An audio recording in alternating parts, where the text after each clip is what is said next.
Everybody to another Thanksgiving live reaction here at I'm Not a Coach. I'm your host, Dave Huerta, and we are just getting set for this game here at Lambeau Field. And I just heard there's actually some snow. And oh my God, guys, if it turns out to be a game like the Steelers and Browns, and it starts to get snowy on the ground and it turns white in Lambeau Field, I might just shed tears the entire game. So if you want to see a grown man cry, stay tuned, because if it gets like this, it's just a beautiful way to end Thanksgiving. But before I start crying, we got to get the kickoff going. So it's going to be Miami and the Green Bay Packers. The Packers will get the ball here first. And we got Keyshawn Nixon back there. Hopefully he can get a return here, because this is around this time, November, December, is when that dude always makes a big return. He did it 2 years ago. He was able to get a couple massive ones, was able to return one for a touchdown. And he actually even had a big return against this Miami team 2 years ago. And here he goes, 30, 40, 45, and he trips at the 47. And I called it, baby. I freaking called it. Keyshawn Nixon loves football in November against Miami. The guy is just, I don't know why they don't have him on the punt returns, but my goodness, I am so glad he is doing it for us here on the kickoffs. Oh, it's gonna be exciting. It's gonna be nervous. It's gonna be football. Let's enjoy it. It's Thanksgiving, and we got one more game for us. We do have an injured Packer on the ground. It looks like hopefully nothing major. Looks like it's going to be like an upper body, kind of a shoulder thing.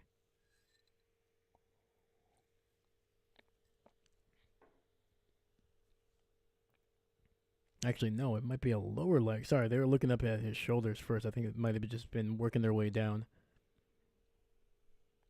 Yeah, but it looks like it might be a lower leg injury.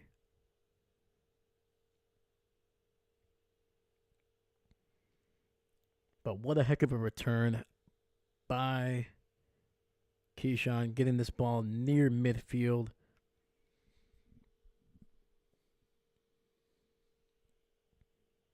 Yeah, so both of these teams played on Sunday, so they only got basically 3 days of rest, very little.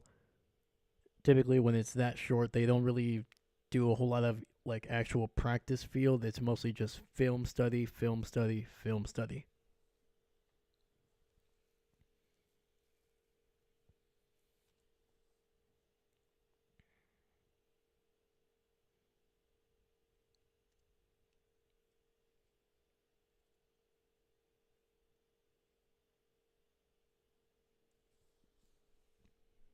All right, we got shotgun here, Watson, and it's going to be a delayed handoff to Jacobs, and going to be stopped at the line of scrimmage.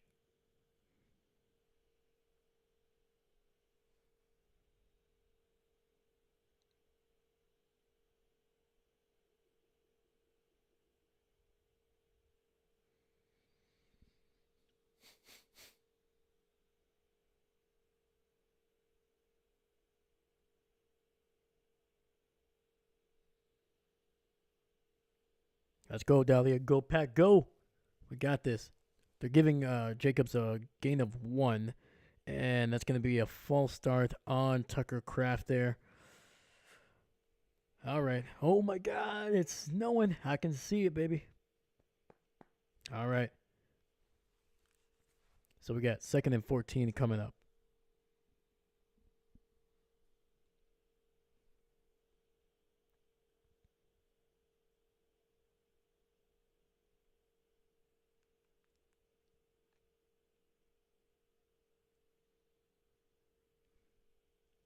All right, we got 2nd and 14.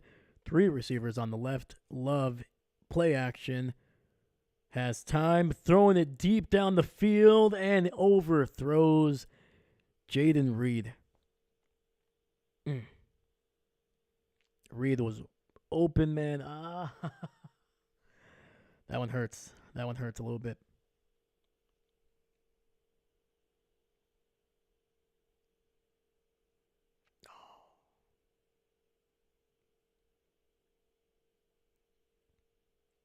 All right, we got 3rd and 14. Come on, man. We got to get at least a field goal after that great return by Nixon. And Jordan Love takes a shot. I think that's going to be an incomplete pass. I'm pretty sure his arm was going forward. And yes, it is. So, unfortunately, a quick 3-and-out for this Packers offense. They started out very quickly last week, able to score 17 points on their first 3 drives. But it looks like that's not going to happen today. A quick 3-and-out. Jordan taking a hit as he threw that one.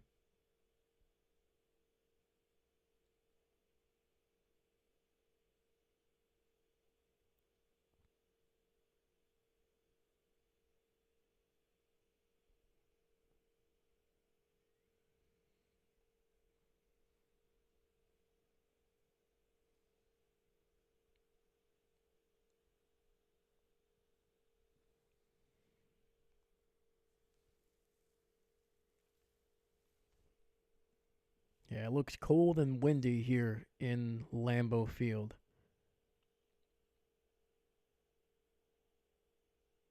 And Daniel Whalen's kick is up. And oh, it's muffed. It's muffed. Oh my god, I don't know who had it. I don't know who has it. It's going to be the Packers. No, wait, no. Yes, it's going to be on Green. I think they're saying Green Bay has it. Let's go. And that is Robert Rochelle. Oh, yeah. Oh, that was a muffed punt. It just went right through his hands. That is the rookie Washington. You hate to see it, honestly, man, especially when you're that young. You never want to make a mistake like that. And the Packers recover. Oh, my God. Let's go. That was a great punt by Daniel Whalen. That was going to be inside the 20. I think it was going to actually be inside the 15. Let's freaking go, man. All right. We got 1st and goal. Ball at the 9. Special teams coming up big for the Packers early in this game. The big return by Nixon and then the punt. And it's going to be a run by Jacobs. He's going to be inside the 5, out across the 3. Gain of 6. And there you go, Jacobs. Give it to me again. Let's go.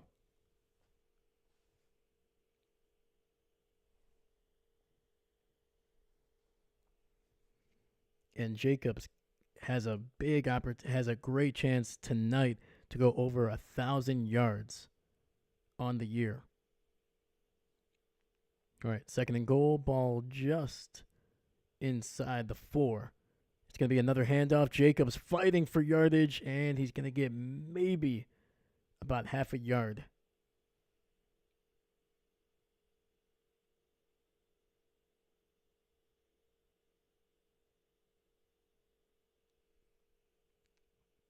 All right, the Packers trying to get quickly to the line. I think they're just trying to stop Miami from substituting because now they're back in the huddle. You're telling me, man. It was a great return. They did nothing with it, unfortunately. Quick 3-and-out, and then, of course, the muff punt in Lambeau Field. It's windy. It's cold. You can see people's breaths when they breathe. It's awesome. Play action. Jordan finds Jaden Reed down the right sideline in the end zone. Let's freaking go. Just on that front pylon. And the Packers. Can we still consider this a we can still consider this a touchdown on the opening drive, right? They technically never lost possession of it, technically. Like it'd be one thing if the returner had it and then fumbled it, but it went right through his hands. So this is, I'm calling it first possession touchdown for the Packers. The extra point is good, and we are up 7-0 over the Miami Dolphins here on Thanksgiving.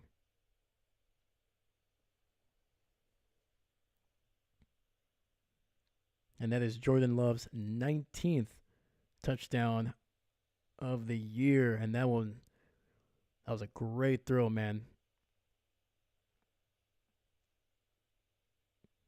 Also, it's great to see Jaden Reed in the end zone because he's played so darn well for us, but you can tell his opportunities over the last month, I feel like, have not been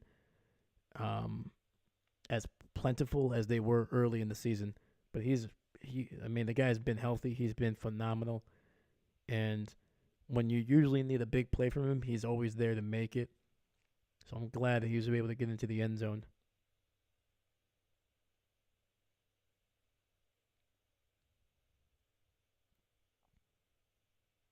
Oh, let's go, man.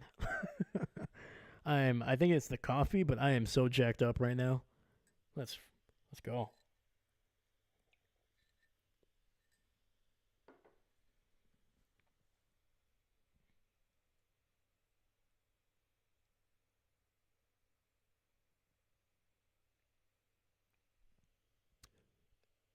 Like I don't know if everybody gets the same commercials. I know it kind of depends on the local, but this Walmart commercial where it's like the locker room stuff, is that Tay Diggs and Chad Michael Murray?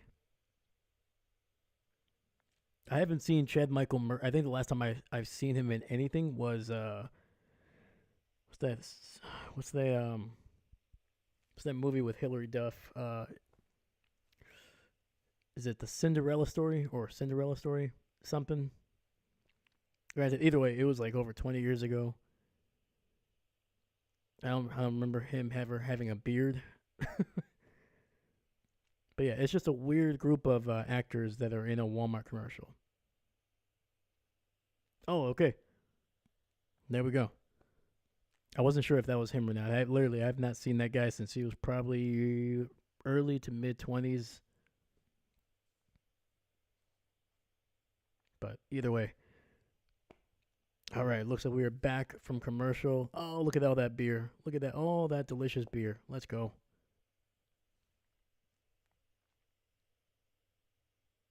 Is it just Cinderella? Or what's the name of it? I have no idea. I can't remember.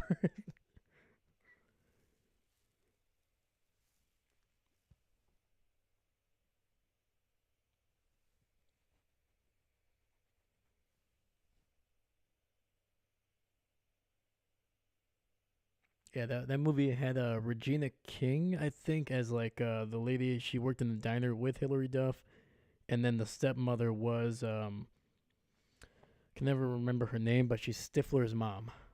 If you know American Pie, Jennifer Coolidge. There you go. That's the mom or the stepmom, Jennifer Coolidge. Oh, okay. So it is a Cinderella story. Okay, I got it. All right. I there's been so many that of like the Cinderella kind of stuff. Like it seems like almost every Disney or Nickelodeon girl from like the 90s, early 2000s, even like 2010s have had their own Cinderella kind of movie. So I cannot remember. But okay, a Cinderella story. There we go. All right. Miami is on the field here. That kick went out of the back of the end zone, so they will start at the 30. Two receivers on the left, Tua in the shotgun. Running back in motion, and there's going to be a flag, and it's a false start on Miami.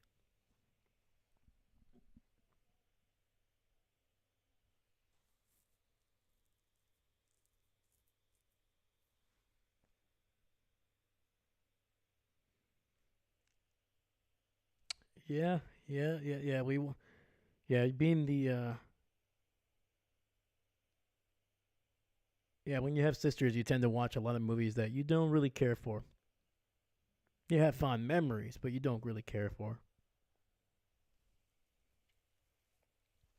So we got first and 15, ball to 25. To a quick throw to his running back underneath, and that's going to be a gain of 10 yards. Ball at the 35 on this second down coming up.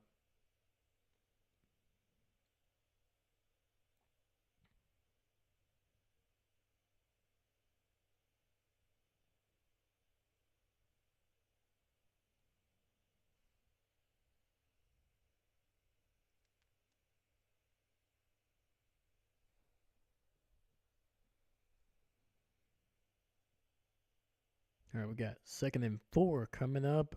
Devin Achane splitting out, and he's going to catch it for a first down, and Nixon runs him out of bounds.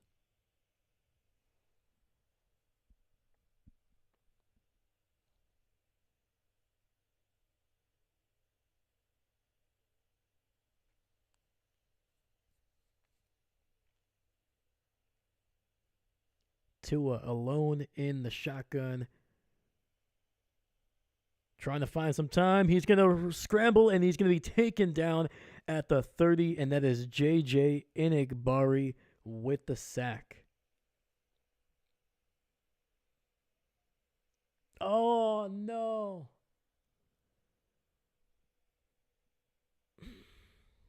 And that's going to be offsides on Rashawn Gary. That'll wipe away a sack.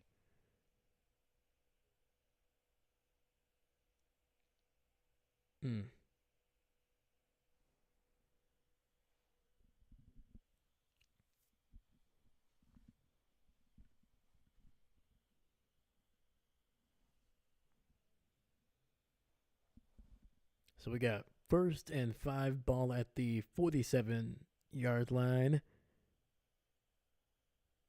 Tua looking, and all right, well, we got another flag. Okay, well, the flags are starting to really fly. It's a false start.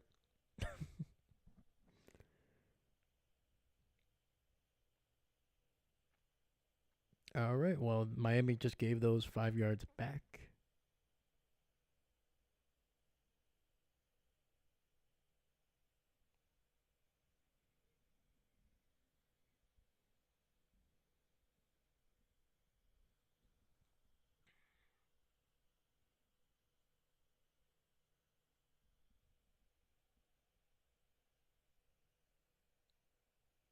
All right, 1st and 10, ball at the 43-yard line.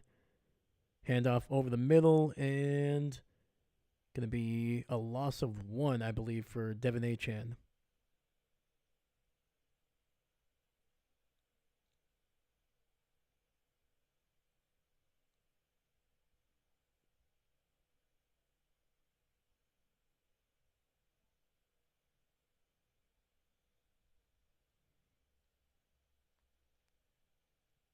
And the corner, Corey Ballantyne, is going to be questionable to return with a knee injury.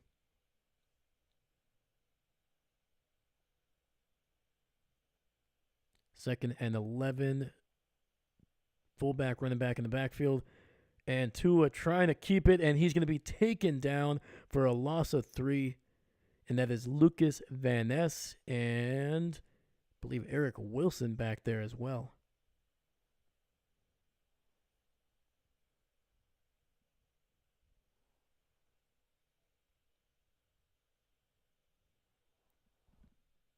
Yep, Lucas Van Ness, the first guy there, and then Eric Wilson helping to finish it off. Oh boy, we got a penalty again.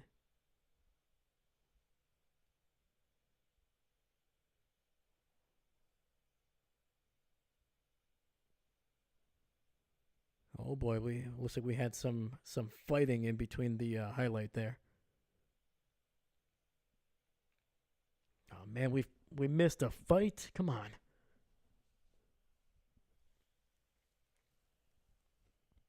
And that's going to be on Miami. That'll be a personal foul, so that'll move them back even further.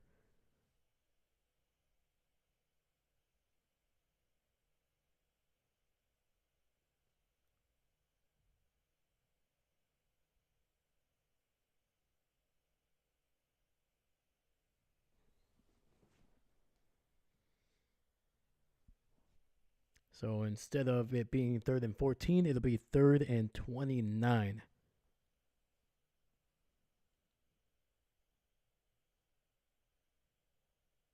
All right. Tua in the shotgun, 3 receivers to the left.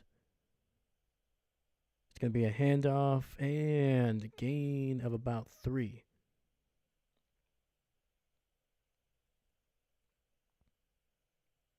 All right, man. It's getting a little chippy around here, man. There was a little bit of a skirmish there at the end of that play.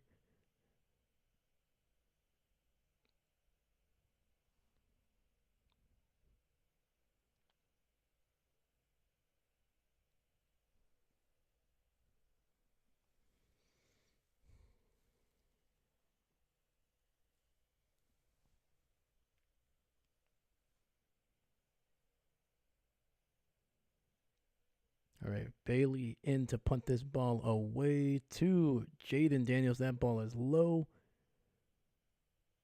And it's going to be a really nice punt. And I think it's going to be just inside the 25. I know, right? Come on, man. We got to see some fights. All right. There's the day to be thankful for some fights. This isn't the day of forgiveness.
All right, looks like we are coming back from commercial break. All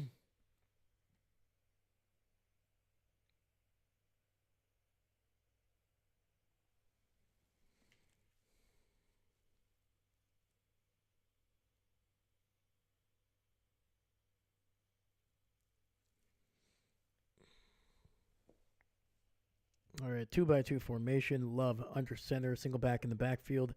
Jaden Reed in motion to the right. And we got a play action. It's going to be the Tucker Craft underneath. It's got some blockers and getting 9 yards on the carry.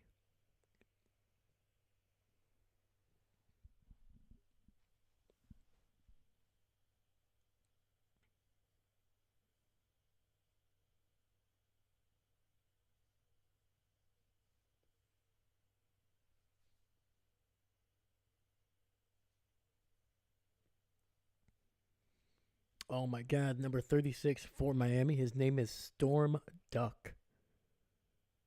If that's not a nickname, that is the greatest name I've ever heard in my entire life. Storm Duck. It's going to be a run up the middle. And Jacobs able to fight for the first down. Gain of 3 there.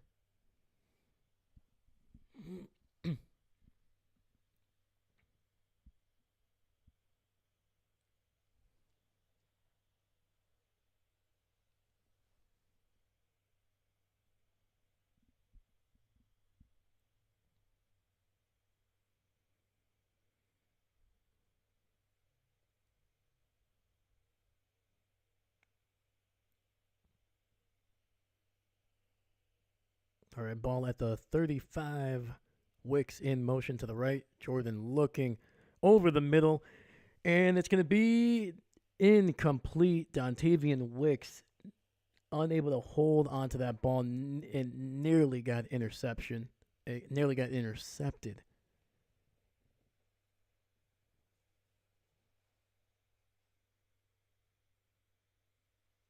Oof.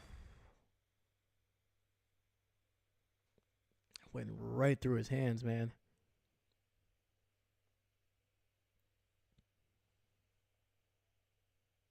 Yeah, thankfully Christian Watson was right there to play a little bit of a corner row there.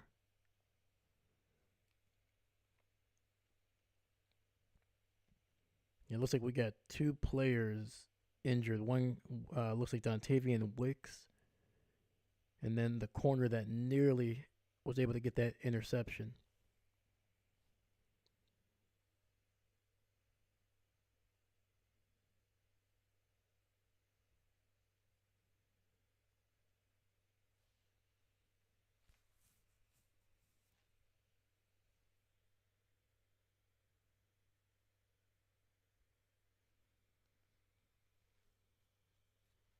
All right, looks like we're going to go to a commercial break here for a few minutes.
All right, looks like we are back from commercial break. Holy cow, man. Lambeau Field is packed. I love it.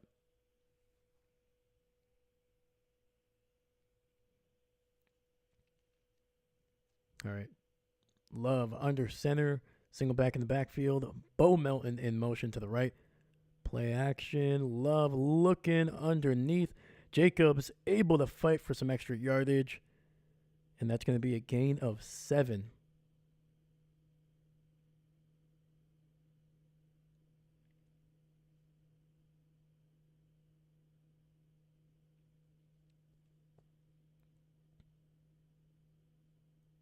All right. Empty set for the Packers. Love takes the snap. Pumps fakes, and he gets it to Tucker Kraft, who is able to stay on his feet, and is going to be all the way down to the 41. That is a first down for the Packers.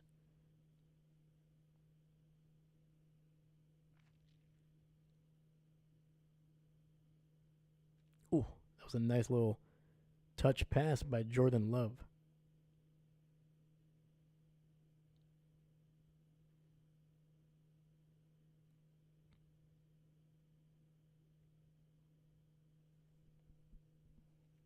All right, 1st and 10, ball at the 41. Jacobs alone in the backfield.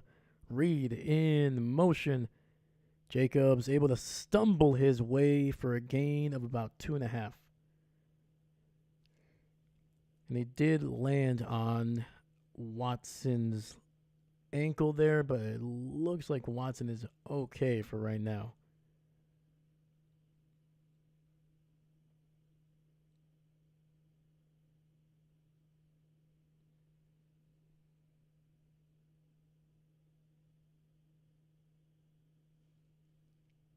All right, 2nd and 8. Shotgun. 2 running backs in the backfield. Kraft in motion. It's going to be a handoff. Jacobs able to weave his way for a 1st down, and that's a gain of 11.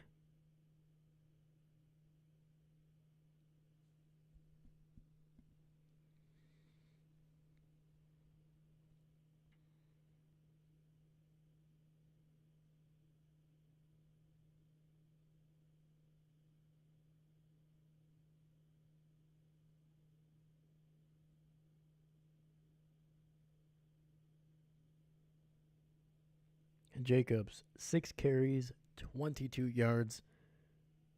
Pretty sure he's been able to tack on an extra 7 from receiving. It's going to be a toss to the right. He's going to cut it inside and get about a yard on the play.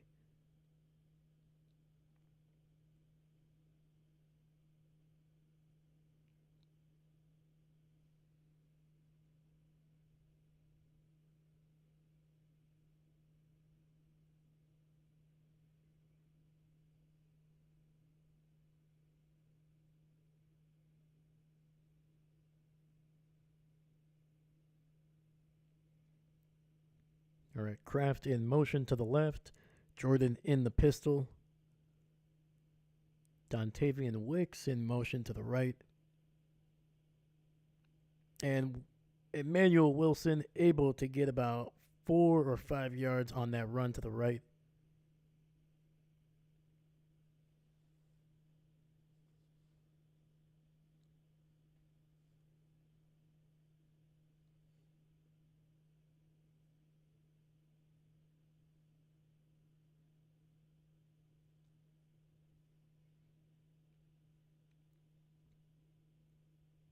All right, 2nd and 4 coming up, ball at the 22. 2 receivers to the left. Kraft in motion to the left. Shotgun. Miami, it's going to be a handoff over the left, and Emmanuel Wilson to the 10, and he's going to be tripped up at the 6. That is a 1st down. And the Packers are just running it down the throats of the Miami Dolphins.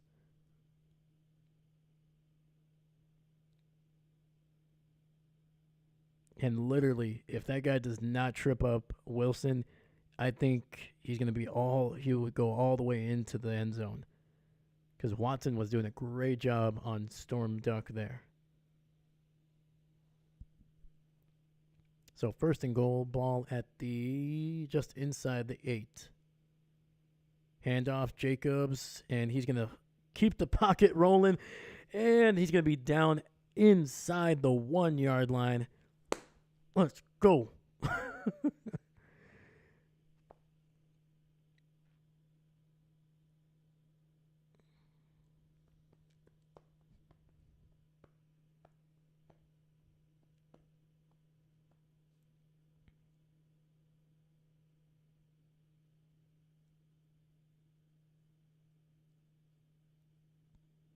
Two tight ends in motion to the left.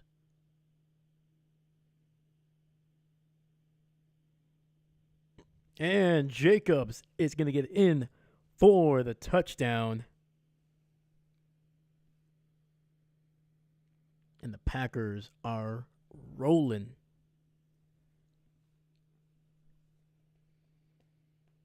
That was a 12-play, 76 yards, and nearly 7 minutes taken off the clock. Jordan Love actually got tackled on that handoff.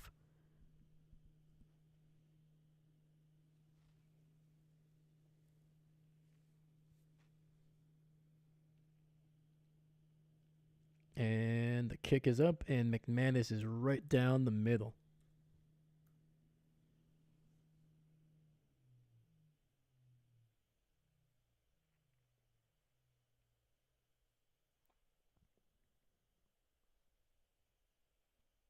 All right, man. Packers, 2 drives, 2 touchdowns.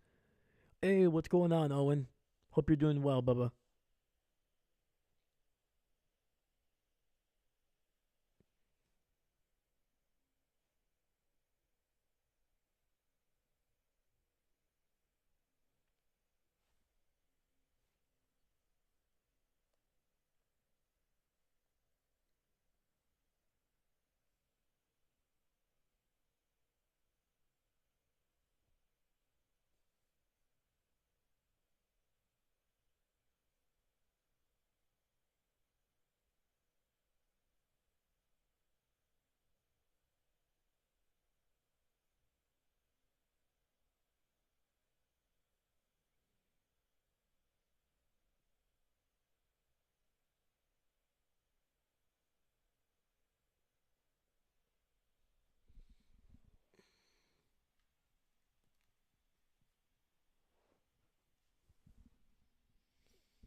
Yeah, hopefully Valentine is all right, man. It was a weird looking injury. I don't even want to call it an injury because we don't know what it is. But yeah, he took a shot and I think it was his right leg. I think that might be the one that was injured. It kind of flexed out. I don't know if it overextended or what, but yeah, hopefully he's okay. All right. This Miami offense is back on the field here. And they're going to get the ball at the 30.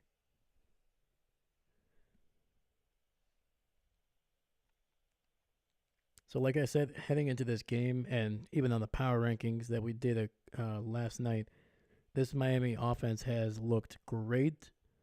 They took a couple weeks to get going after Tua came back, but the last 3 weeks have been phenomenal. Play action, and it's going to be a throw to Giannu Smith there, and that's a gain of 11.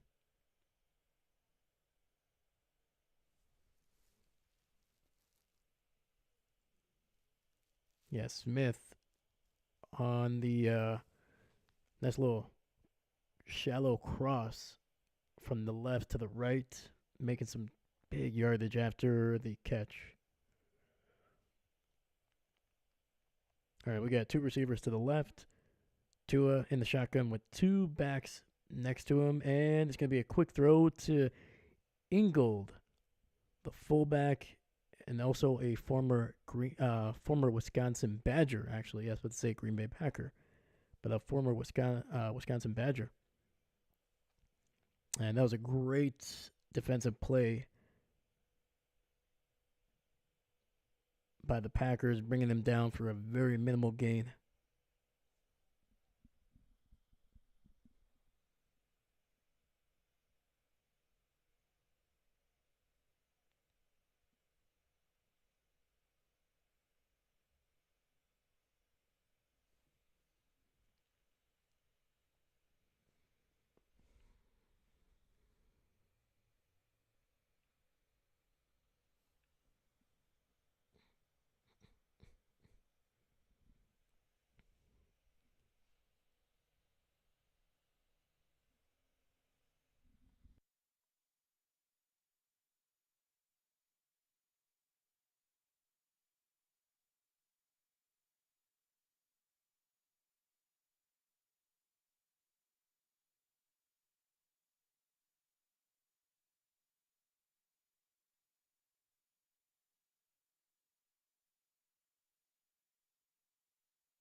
All right, looks like we are back from commercial break here.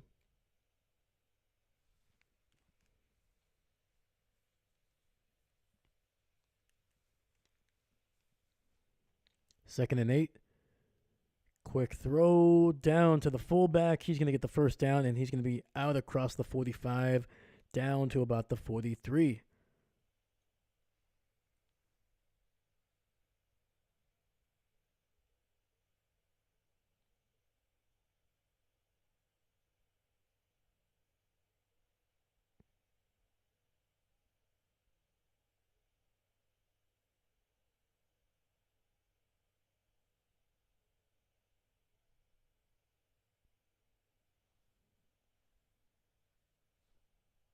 All right, first and 10, ball at the 44.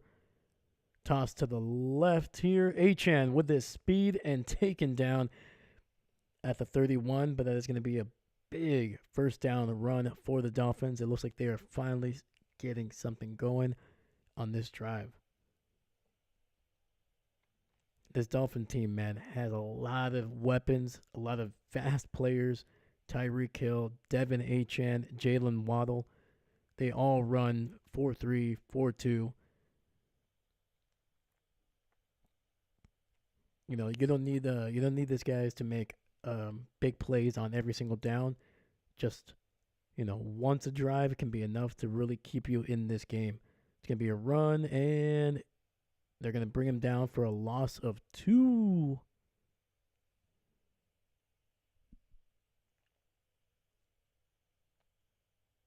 That was Rashawn Gary, JJ Enakbari, and Quay Walker.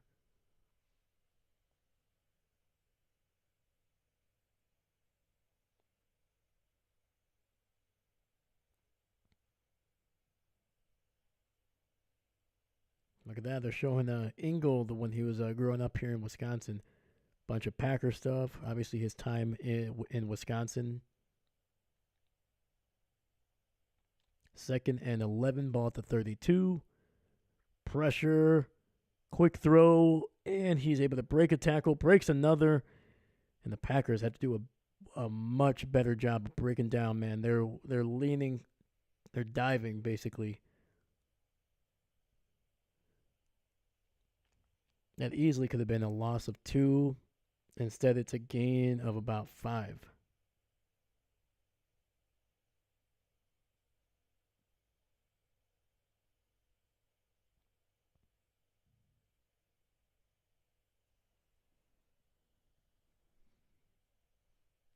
So we got 3rd and 6, ball at the 27-yard line. Receiver in motion to the left.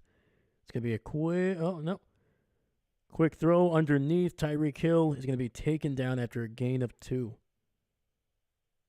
And that was Trent McDuffie doing a great job breaking down and bringing down one of the fastest players in the NFL.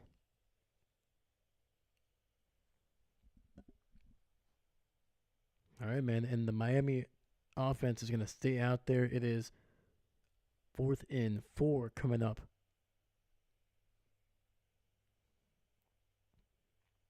And Matt LaFleur and Mike McDaniel, very familiar with each other. They grew up in the NFL with each other. They were both assistant coaches in their time with the Washington.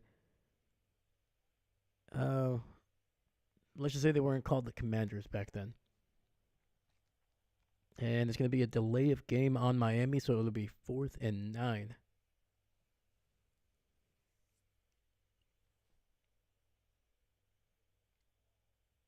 So after that, the Dolphins are going to have to settle for a field goal attempt here.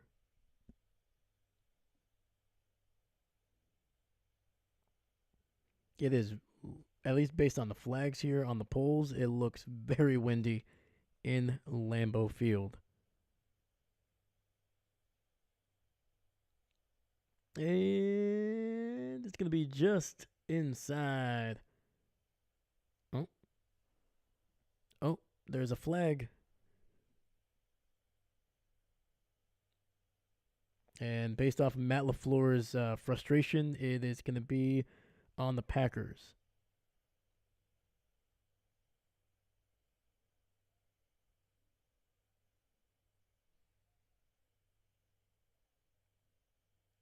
And that's going to be a neutral zone infraction on TJ Slayton.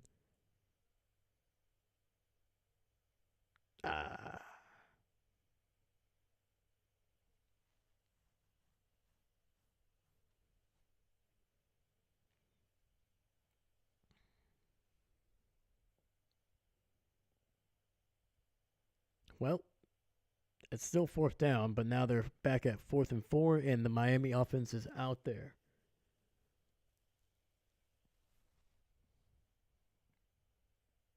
Something tells me they're going to be attacking the seams underneath here. No pressure, and it's going to be wide open and going to be taken down at the 9-yard line. That is a 1st down for the Miami Dolphins. Absolutely no pressure on Tua. Had all day to throw.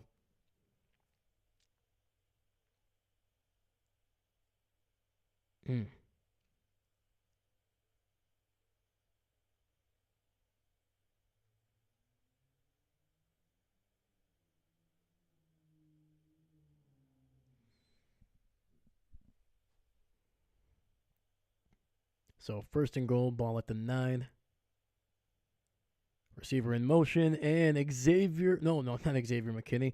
That is going to be the undrafted free agent, I believe. Moody bringing him down for a loss. Let's freaking go. Sorry, Mosby, not Moody. My goodness.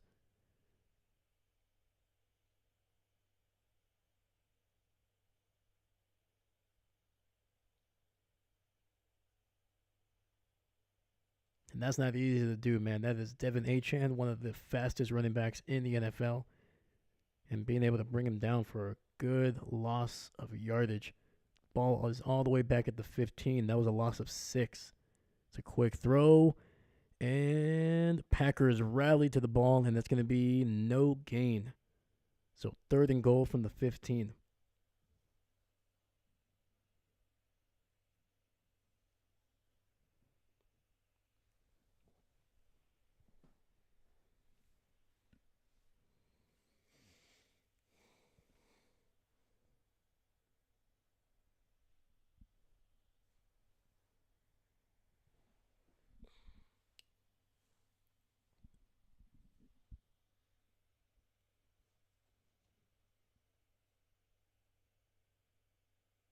All right, Packers looks like they're going to be sending a lot of pressure here. Rashawn Gary getting something, and that'll be incomplete. No flag, no flag, no flag, no flag. They're saying that's a catch, but it's only a gain of 2, and it's going to be reversed to an incomplete pass.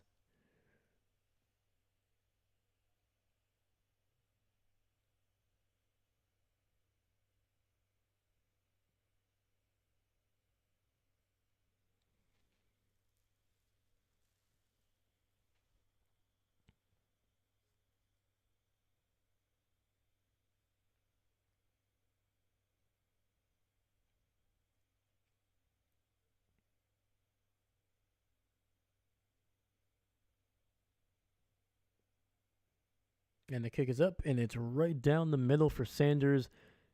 And that gets Miami on the board for the first time tonight.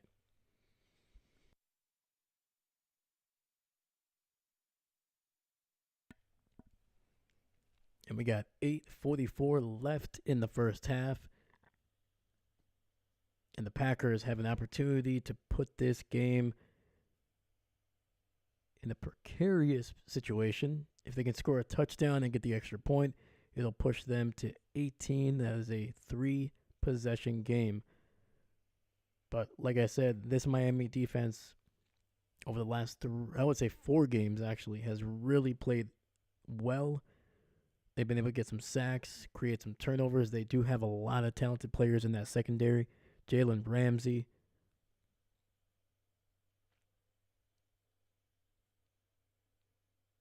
And I don't know, man. It's the Packers, I think, have one, obviously they benefited from the first drive, being able to get the ball inside the 10. But they need to continue to be able to run the ball, be patient. If you don't get, 7 yards on the first down, doesn't mean you automatically have to pass the ball on second. Not only Jacobs, but Wilson has proven that they can get good yardage on second down.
All right, we are back. So Jacobs, 9 carries, 30 yards, has a touchdown. Jordan Love, 4 for 7 so far. And a passing touchdown. All right, let's hope Keyshawn can get something here, man. His first return was phenomenal. He's going to catch this right on the goal line. 15. He's got a seam, and he's going to get it out across the 30. All right. That's good.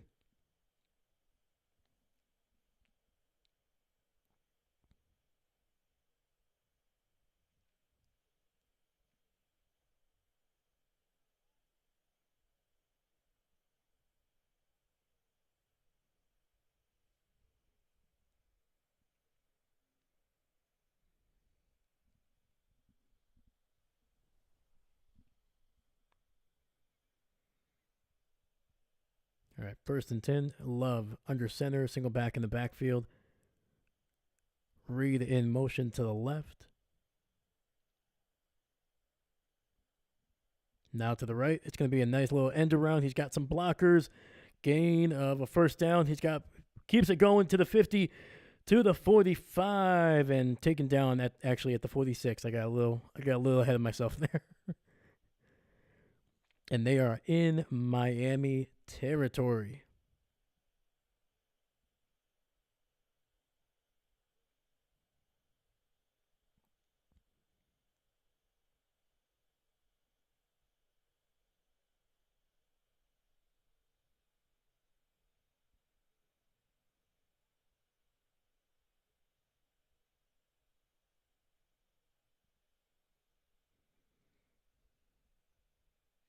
And we have a Miami Dolphin down on the ground. He's being tended to by the medical staff here.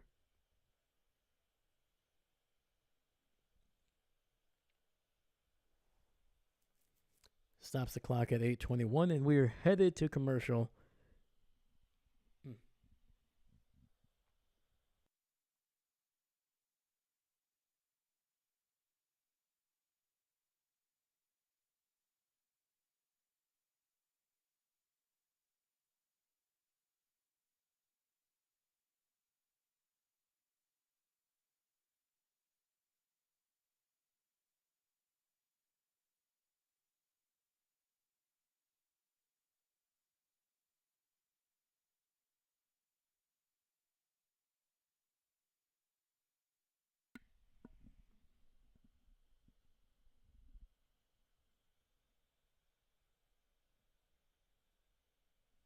Yeah, man.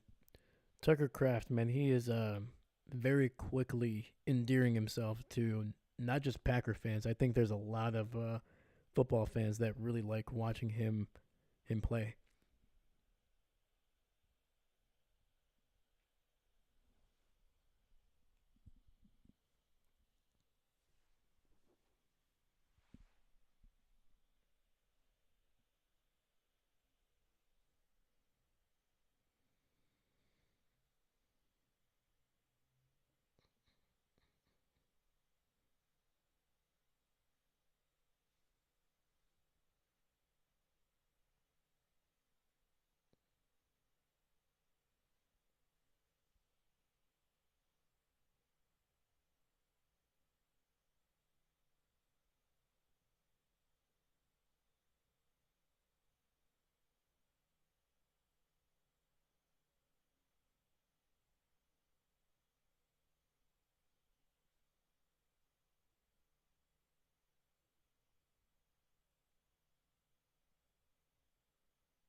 And big number 95, Jones. Oof. He's up and he's going into the blue medical tent there. So Love under center, single back in the backfield. Wicks in motion to the right. Love looking, finding Jacobs underneath. Gain of 3. Obviously, a big player that we're missing is Romeo Doubs. He suffered a concussion on Sunday. Typically, when you get a concussion, you have to clear the NFL protocol, which typically at minimum, usually it takes about 5 to 6 days to clear. Even if it's very quick, usually it takes a few days. Obviously, on a short week, very unlikely he was going to come back, but he has a good chance to come back during the next game against the Lions.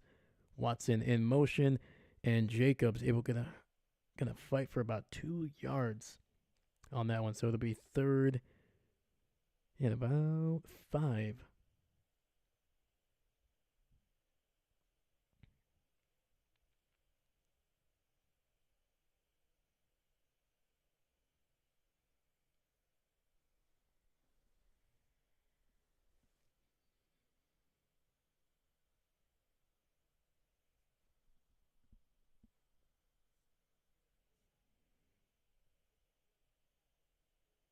All right, we got 3rd and 6. Miami showing pressure. They got 6 on the line, playing some man. They send mostly everybody, and Jaden Reed hits him right in the hands, and it's going to be incomplete. Mm.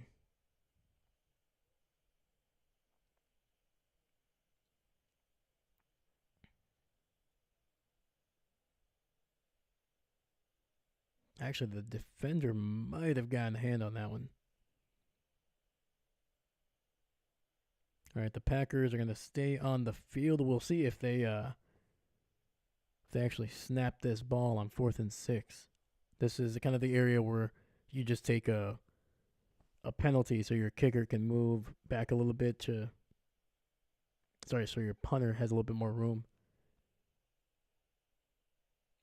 And that's exactly what's going to happen. Trying to see if they can get an extra 5 yards there. See if they can get Miami to jump off sides.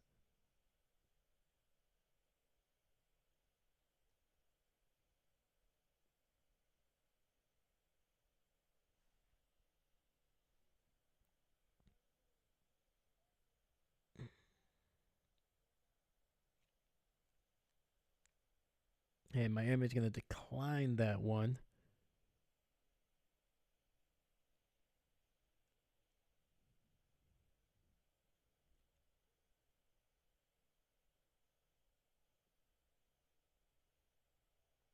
Daniel Whalen.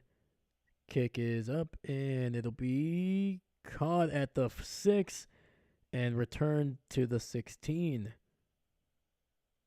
The rookie Washington making a nice little return, gain of 10 on that one.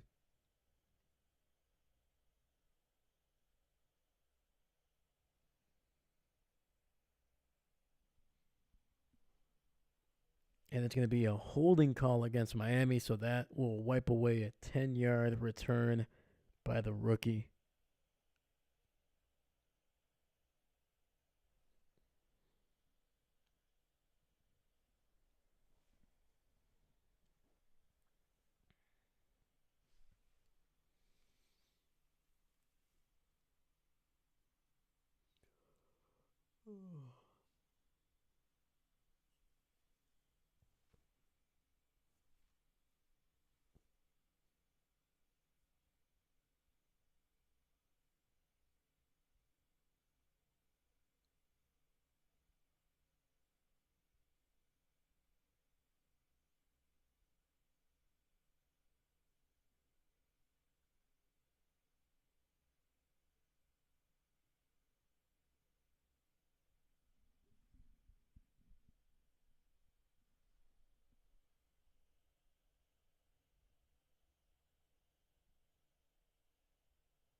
All right, 1st and 10, ball at the 6-yard line.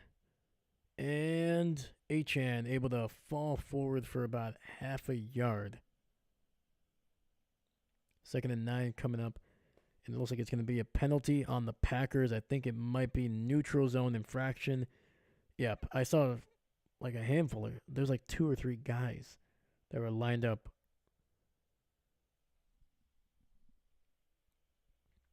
Like, I don't understand how you, like, the ball. Ah, God, jeez.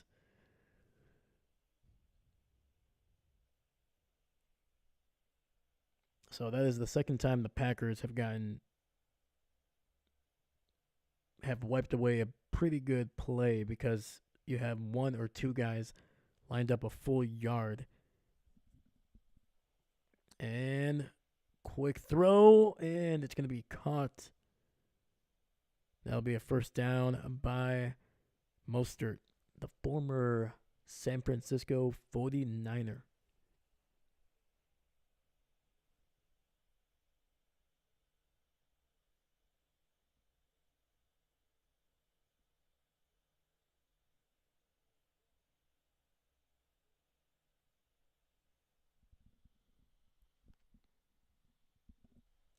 All right, we got first and 10, ball to 25. Handoff up the middle, and Achan unable to get anything going there.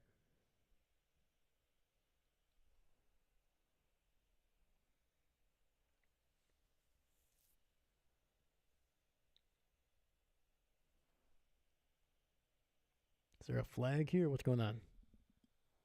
And there is. And it's going to be a holding call on the Dolphins, man. Holy cow.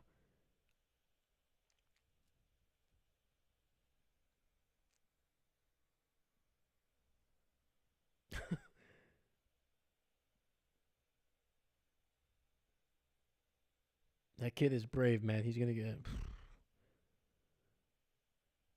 If you didn't see that sign, it said, I miss my mom's dry turkey for this game. Yeah, that's the. When you get home, that's not the only thing you're going to be missing. You're not going to be missing. Going to get a butt whooping. Talking about your mom in public like that, you better watch out, son. And it's going to be a throw over the middle. Giannu Smith getting it to the 29.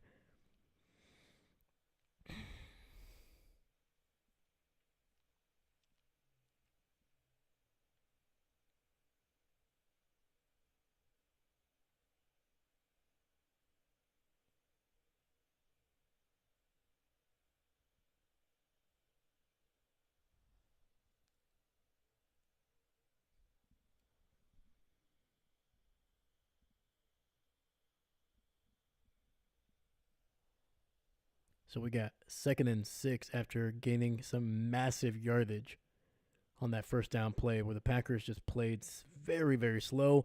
And they're going to get him for a sack. And that is Lucas Van Ness, the first man there. I think he also got some help from somebody from the interior.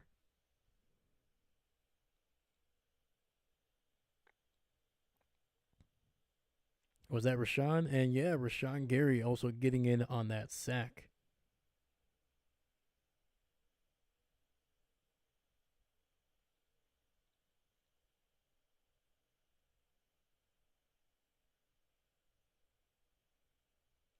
So we got 3rd and 8 coming up. They need to get the ball to the 35 for a first. Three receivers to the right. Tua looking, and he's taken down for a big sack. That is J.J. Enikbari completely destroying that left tackle. That left tackle did not get a chance to even come close to stopping him. Oh, man, that was a big miscommunication on that one.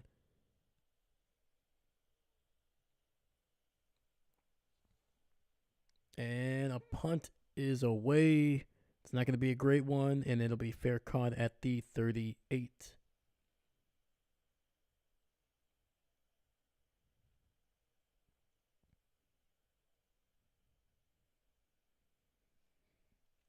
All right, we got 3:03 left in the half.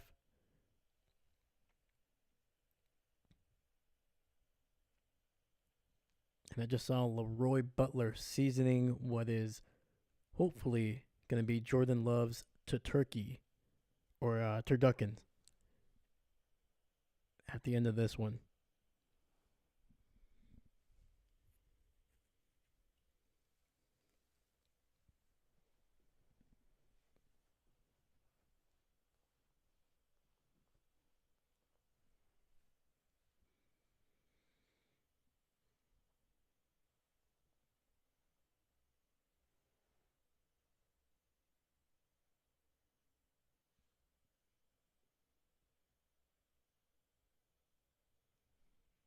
Yeah, McDaniel. Yeah, he was. He was like, how, why, when.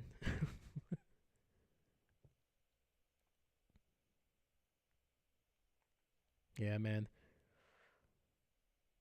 That is a rough one. It's like it's one thing if you get beat it's never great, but you're like, okay, hey man, you got in the way, you did your best. The guy. Sometimes you just lose, but when you're so late to getting to the defensive end that he literally just has to run straight, and he just runs straight into your quarterback, that is a bad, bad, bad play. Because you never even gave yourself a chance to be able to see what you could get down the field.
All right, 1st and 10, ball at 38.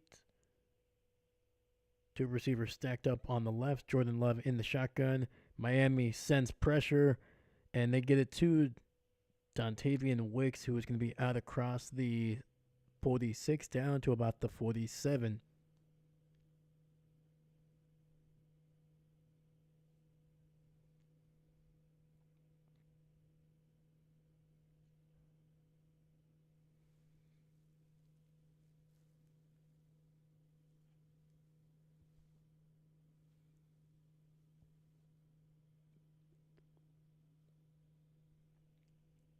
All right, 2nd and 2. I'm expecting a run here, and it is. And it's broken past to the 40, keeps it going, and down to the 36. And that is Brooks with a huge run up the middle. And the Packers are in good position to keep this ball rolling, keeping the clock going. And that's going to take us to the 2-minute warning here in Lambeau Field.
All right, we are back.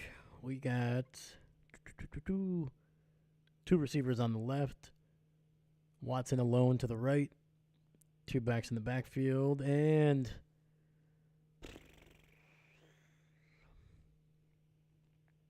it's going to be a false start on the Packers.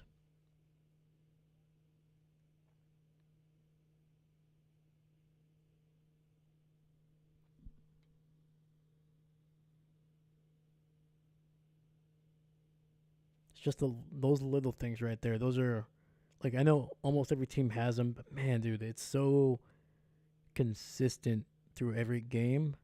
Like when they're around this area, just outside of field goal range, when they're having some momentum, it's always a weird little penalty that just kind of kills a little bit of the momentum. So 1st and 15, Jordan looking, throwing down the left sideline, and he catches Watson wide open. There is a flag on the field, so we will hold our excitement.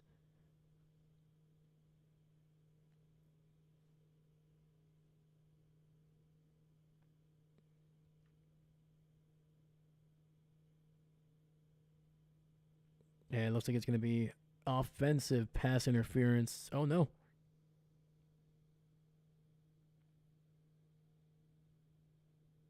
Oh, okay. I thought they were going to say Watson threw him to the ground. Okay. So it was on Miami, but it was declined because big first down. Let's go. Yeah, there we go. That felt good. There we go. All right, we got two receivers stacked up, Watson and Wicks on the right side, two running backs in the backfield, 1st and 10, ball at the 20. Wicks in motion to the left. It's going to be a handoff to Jacobs, who is able to break the tackle and gets about 3 yards down to the 17.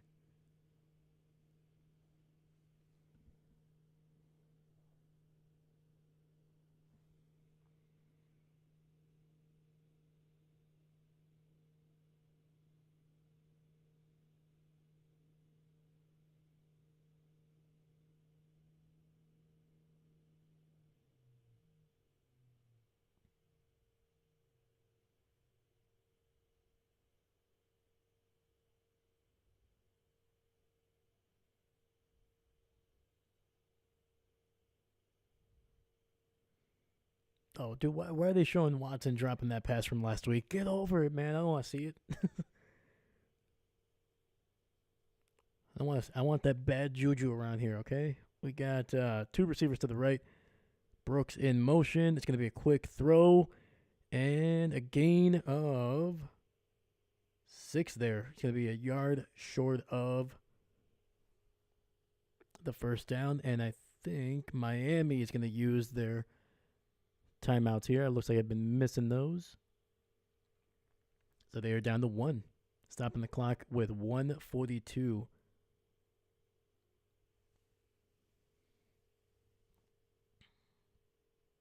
Dude, that touchdown throw by Jordan was very, very underrated. That's one that when you look at it, it's like, oh yeah, you threw it inside the 5. It was just a nice little throw to the right side of the end zone. But dude, that was a tight window, man. That thing had to be laid out perfectly. If it's too far ahead, it's gonna be, quote unquote, just outside the reach or overthrown. And if it's too much inside, that is a pick and potentially 6 points going the other way.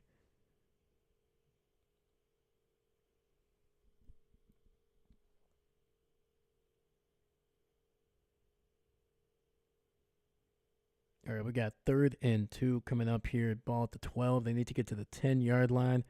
Quick throw. Wicks to the 5, to the touchdown. Jaden Reed with his 2nd of the day. Let's go.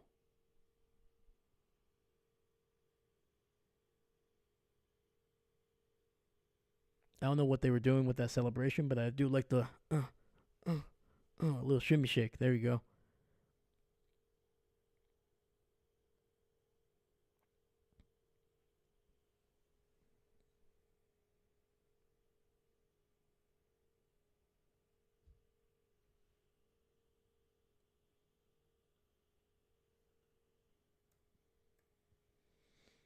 All right. The touchdown is confirmed, I believe. There's a little bit of a delay here. Yes. Okay. Confirmed.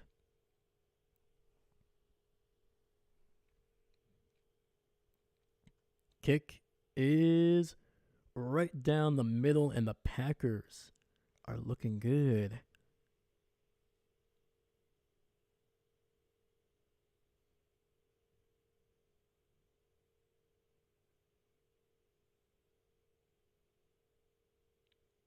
Oh, that's what it was. Okay.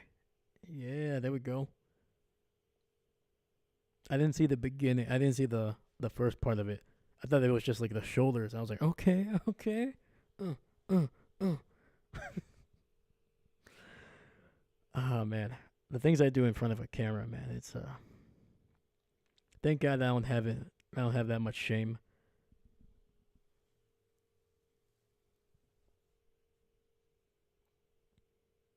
You know, embarrassment is it's way overrated.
Oh yeah, I don't know. the the the the one big benefit that is like completely unintentional that I didn't know to expect is that as I'm streaming these watching these games, since I don't have the sound on, because otherwise these streams will get blocked and claimed. Um, yeah, I don't really have to hear a whole lot of like I see them, but I have no context of what's going on the screen.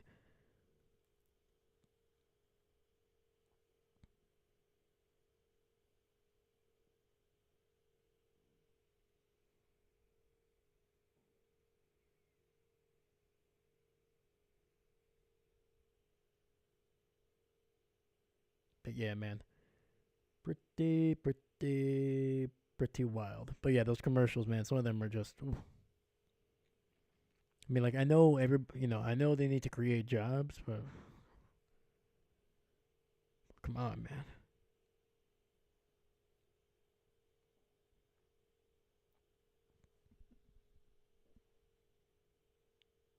And the kickoff is going to be caught at about the one. Actually, stumbling backwards there. And taken down at the 30. So the rookie Washington making a decent return there.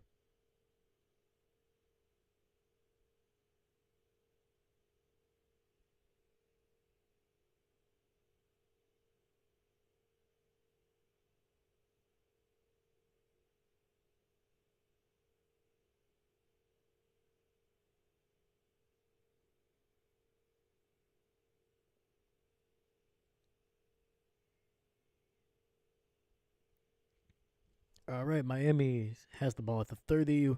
Washington in motion to the left. Tua looking, throwing it over the middle, and that ball is going to be just shy of where it needed to be, trying to get it to Tyreek Hill. So 2nd and 10. The clock is at a buck 27 here.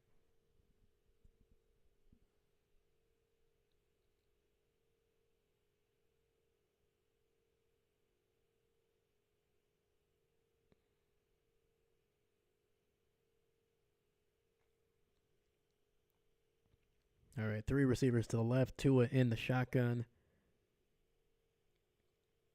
All right, rolling out, rolling out, rolling out. Running and getting it to the 40, going out of bounds, stopping the clock.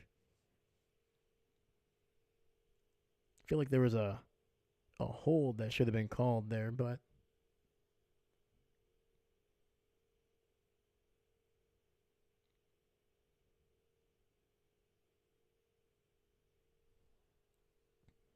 all right, it'll be 3rd and 1. They didn't give him that extra yard.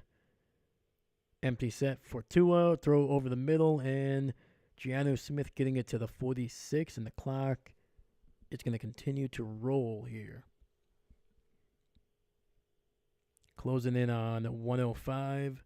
They would still need about 15 yards to legitimately have a chance at a field goal. They can pick it up here. They do. It's going to be a gain of 11. Again, Giannu Smith just doing a great job, man. He has been phenomenal over this stretch of games for Miami. Clock at 45 seconds. They still have 1 timeout here. Over the middle and incomplete. Had a wide open Tyreek Hill, man. That one could have been bad. If he hits him in stride, that is a touchdown. I guarantee it. The window that was over the middle, both safeties were not in the position. And that one, especially with Tyreek's speed, easily 6.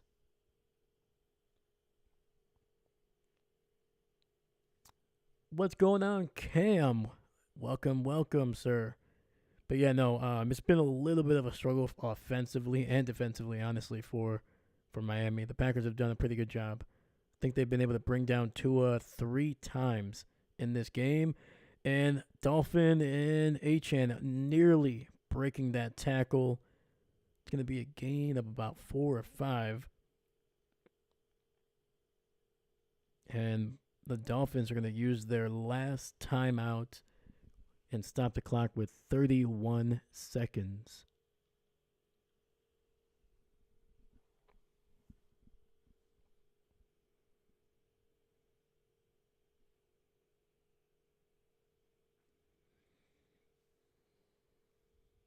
Yeah, there is nothing secure, obviously, in this game. It's obviously we're still in the first half. This Miami offense has the ability to put up points in a hurry. The Packers just need to keep putting on the pressure, keep running the ball really well.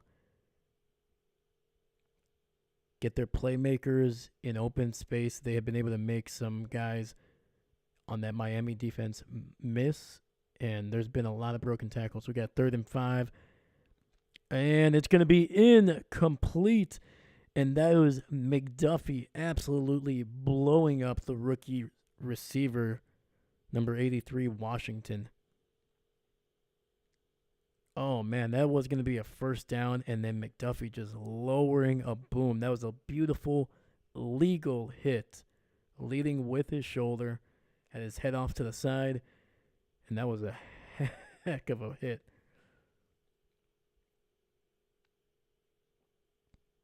And Miami does get the ball to start the second half. So if they can, what they're trying to do here is they're definitely trying to double dip. This is 4th and 5. They do snap the ball. I thought they were just trying to get the Packers to jump off sides. And that ball is overthrown, trying to get it to Devin Achane. And they give the Packers the ball back with 22 seconds left. The Packers have all 3 timeouts. And Green Bay will get the ball around the 38. So if they want to, man, they can try to see if they can get a field goal before halftime.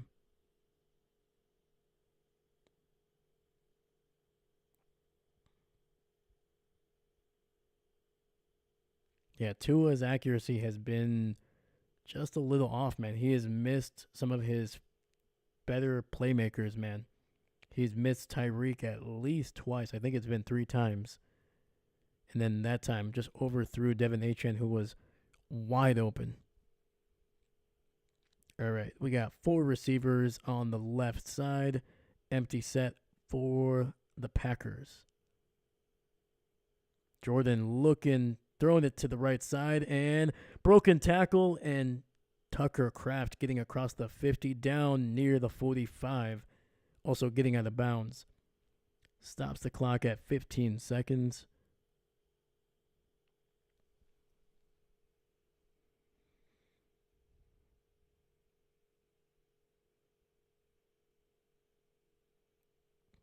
And Jordan being very decisive with that one. I think if he had a little bit more time, he was going to try to hit somebody further down the field that was getting open.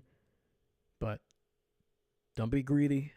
Take what the defense gives you and trust your guys to make plays, and that's what Tucker Kraft did. Ball at the 44-yard line. And the Packers are going to use one of their 3 remaining timeouts.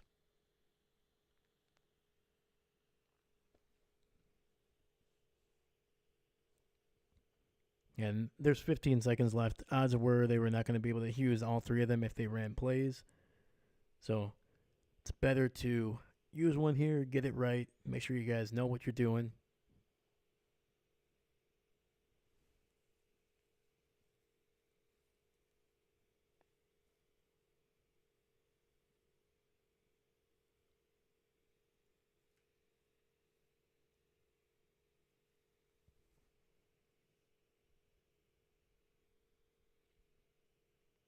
All right, 2 receivers stacked up on the left side here.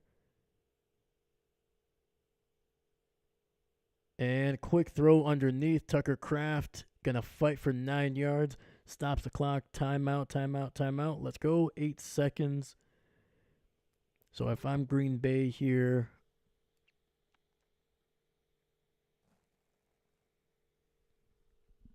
actually I kind of want to see where the ball is. So 9, they were at the... So they were definitely inside the 35, I believe.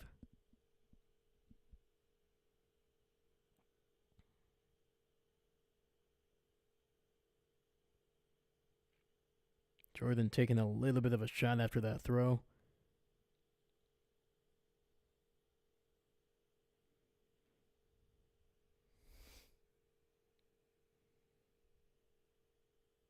All right, ball is exactly at the 35, so I would run the ball here. Yes, they are. And it's going to be a down to the 28. Timeout, timeout, timeout, timeout. Let's go. All right. That was a gain of about 6, maybe 7. The Cowboys did win. It was a 27-20 victory over the Giants. Yeah, the Giants were able to score a touchdown with, I think it was like 2:12 left. But the Cowboys were able to get a couple first downs on the final drive to basically just salt away the rest of the clock. I was actually gonna say, yeah, Jordan Love, man, those rainbow shoes looking nice. Those are some clean looking shoes. All right, we have a field goal by Brandon McManus. This one is going to be from 46 yards.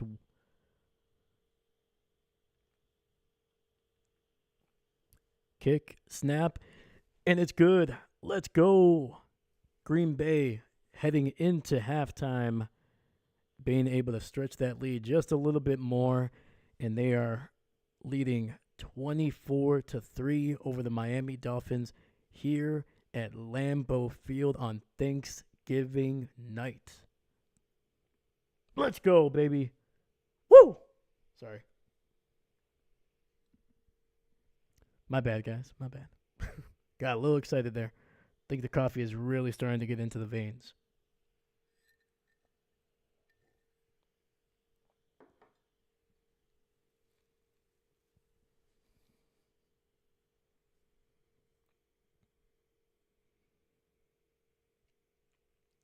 If you guys get the chance, look at my power ranking video. I actually talk about the Dolphins.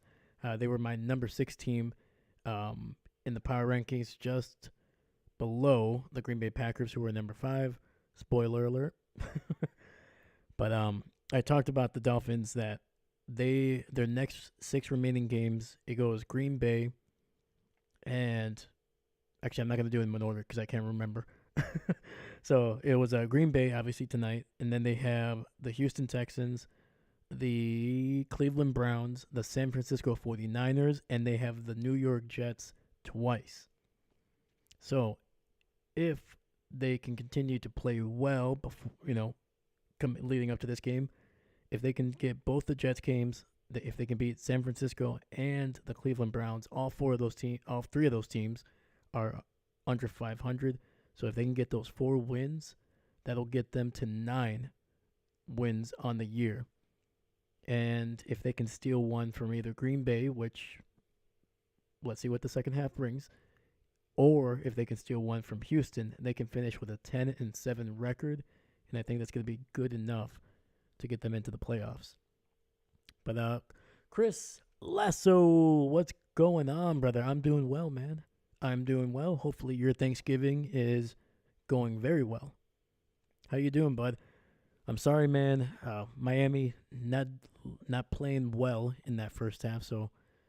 But hey, man, it just takes a little bit to get going, man. One big play, it's all it takes.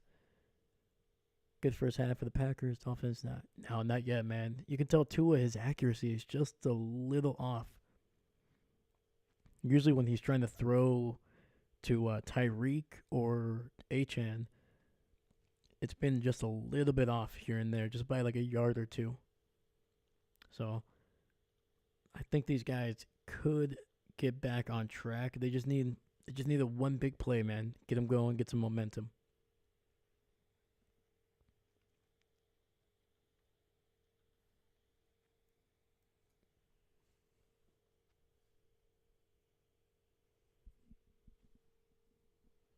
I read that they're his design using his charity. Oh, right on. Oh, you talking about the shoes for love, right? That's awesome, man. I'm gonna have to look up his charity here.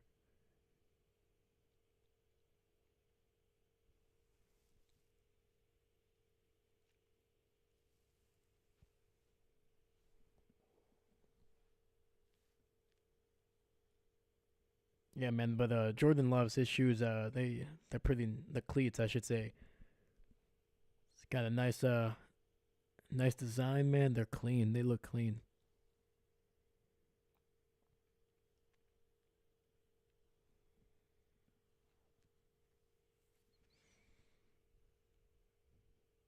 Yeah, but the Dolphins are one of those teams that they can put up points in bunches. We've seen it over the last couple of weeks. They can easily put up 14 points in a quarter. And if they do that in the third quarter, this game right back in it. The biggest issue I think has been the defense. They have not really been able to slow down the Packers running game. They haven't really been able to challenge or make Jordan Love kind of second guess himself. He's been able to get the ball out on time, accurately. And his receivers right now, there's been a few drops here and there. I think it's only been one or two. But his receivers have done a great job. And his tight ends, too. Shout out to the tight ends. Of not only being able to catch the ball, but also get yardage after the catch, breaking tackles, making guys miss. So it's been really impressive. I've really liked the way that this Packers offense has moved the ball. I was watching the Bears game and oh, absolutely, man. That was like, trust me, man. Anytime the Bears lose, I'm a happy man. But my goodness, man.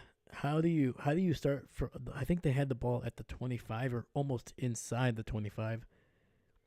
And they had a play, I forgot who got it. I'm trying to remember. I think it was either DJ Moore or it might have been no, I think it might have been DJ Moore. He got it to the 13, but it was called back from holding. Okay. You get it, you move back to around the 35.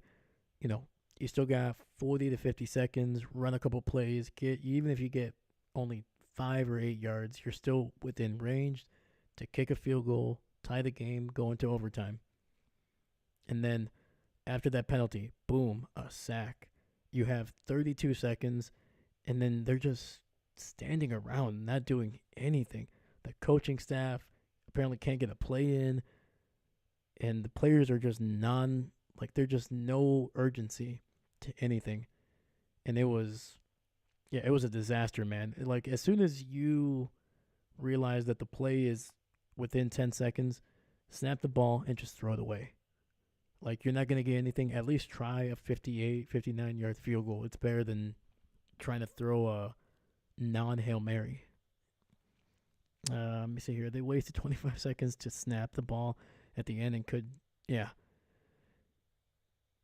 And I was actually wondering that too. I was trying to watch back, but unfortunately, I'm watching it live. I was like, on my stream, I was like, don't they have a timeout? Like, as soon as you get sacked with 32 seconds left, call a timeout. If you, like, maybe you give yourself a couple seconds, but like once it hits 15 seconds or maybe a little bit more, call a timeout. It's better to use that timeout than to waste more time, because you can get the right play, you can get an extra 5 yards and make it a much more manageable kick for your kicker to tie the game. Like, give yourself a chance. Even if you lose, you're not going to make the playoffs this year, but man, yeah, that was one where that's going to go into we're going to fire Eberflus when at the end of the season or whenever they make that decision of whether they keep him or fire him. That's going to be on that column of let's move on, because that is a coaching thing. Like, yes, it's the players who execute it. Yes, they didn't get lined up or they didn't have any urgency, but that's a coaching thing. You need to be able to instill that in your players. Hey, we have less than 45 seconds left. We're under a minute. Any play that happens, whether it's good or bad, get to the line, get to the play, and compose yourself, and then make a decision. But the fact that you wasted 25 seconds, that is a lifetime in the NFL. We have seen teams start out from their own 20 or 30 and be able to go down the field in less time than that.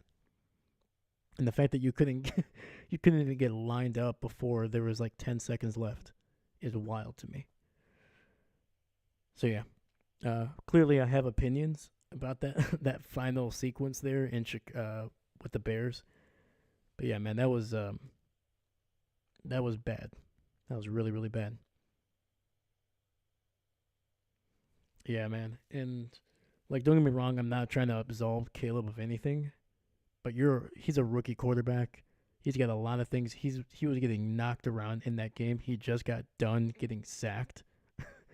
I guarantee you, there was some Tweety birds flying around, and that's when you, as a coach, you have to, you give your guy a chance, see what he's doing, but after 10 to 15 seconds, you just call the timeout. You have it, use it, tell him to come to the sideline and say, "Hey, you all right? All right, this is what we're gonna do." Yeah, I don't know. That was a weird sequence. Once again, I think I said it during the stream. I think even if they were able to make the field goal and tie it, I think Detroit was going to win that one. But man, the fact that you didn't even give yourself a chance, very, very disappointing.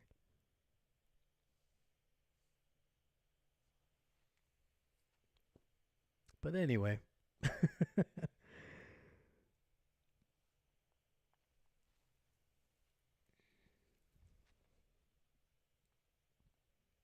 but talking about the Cowboys game, that one was, I think the Cowboys were. It's tough to say that they were in control the entire time, because it's I don't know, man. They are a team right now that has looked better on offense, but that you can clearly tell that it's not to a point where you are confident that they're going to just be able to keep scoring. So who knows if the Giants were able to tie it up? Who knows who wins that one? But the Cowboys were playing a lot better in the second half, and I think they deserved the win. They were the better team, in my opinion. So, yeah. He's a rookie, so I'm not going to blame him. But yeah. Oh, absolutely. Especially over the last month, I think Bo Nix and even though Jaden Daniels looks like he's kind of in a little bit of a slump. I think that whole Commanders team is in a slump. But um, but yeah, at this point, Jaden Daniels, Bo Nix has really come on. So in terms of rookie of the year, if you're talking about just quarterbacks, I think Caleb is definitely firmly third or fourth.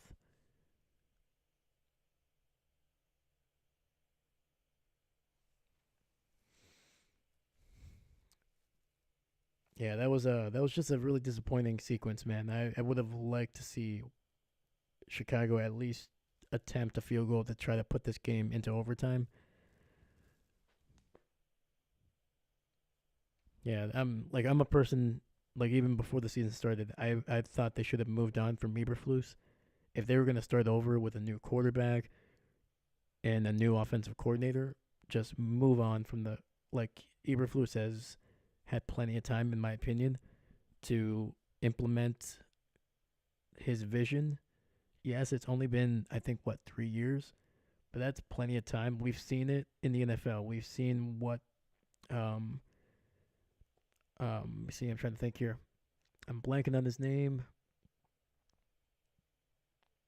Anyway, we've seen coaches in the NFL being able to implement their vision and really change the culture. And Eberflus is just not that guy. You can tell. Is he reminds me of Mark Trestman, who was a coach for the Chicago Bears about almost like a decade ago. At this point, he's just he's just there. He's a guy, doesn't really have a whole lot. I think he's okay, but yeah, it would have been better to move on. Get a clean slate and give this new head coach, 2 or 3 years with a brand new quarterback, brand new system. Now you're kind of in that limbo situation where you can probably tell that it's not going to get better. And if you fire him, you're going to move on to a new offensive coordinator. That would be Caleb's third because he's already on his second this year. So yeah, man, I don't know. It's the Bears are in a weird situation, and a lot of it I think has to do with the people at the top. They make some strange decisions.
All right, looks like the second half is going to be coming up here, so I will be right back.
All right, looks like I missed the opening kickoff there. So we got it at the 23, Tua in the shotgun, two receivers to the right.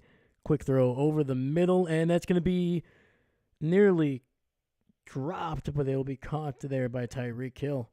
McDuffie doing a heck of a job of fighting for that one.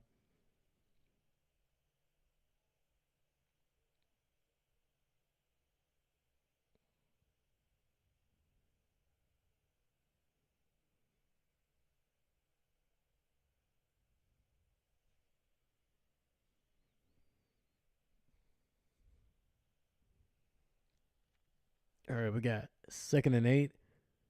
Tyreek has a bunch of grass on his face mask, and we got three guys in the backfield with Tua. Tua gonna run. He's gonna drop it underneath to his tight end, I believe, and that's gonna be a gain of 3.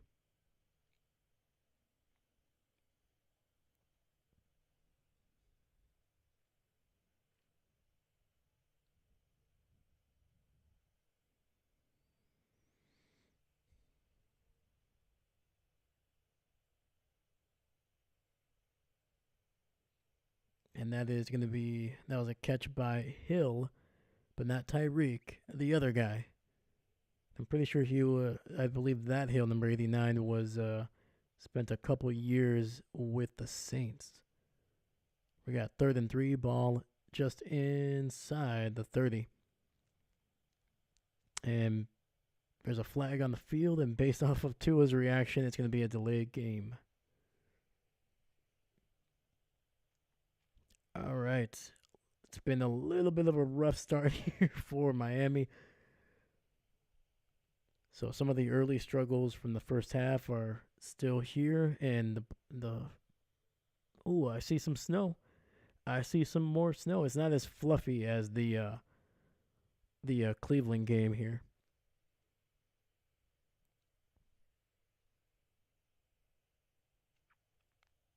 All right, we got three receivers on the right side, running back in motion to the right. Tua alone in the shotgun. And the Packers pass rush cannot get to it, and it'll be incomplete. Trying to get it to Odell Beckham, who is looking for a flag and will not get one.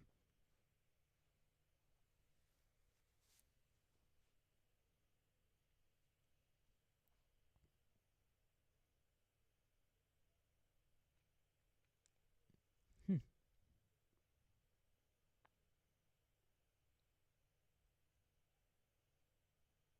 I would kind of want to see that replay again. I think Odell might have had a little bit of a case, but we'll see. And the punt is away, so it was a quick 3-and-out for the Dolphins. And Jaden Reed able to fair catch that one at about the 22.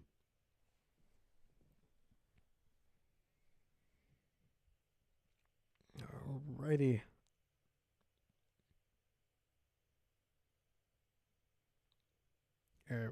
When we come back from commercial break, it'll be Jordan Love and this offense with 12:52 in the third quarter.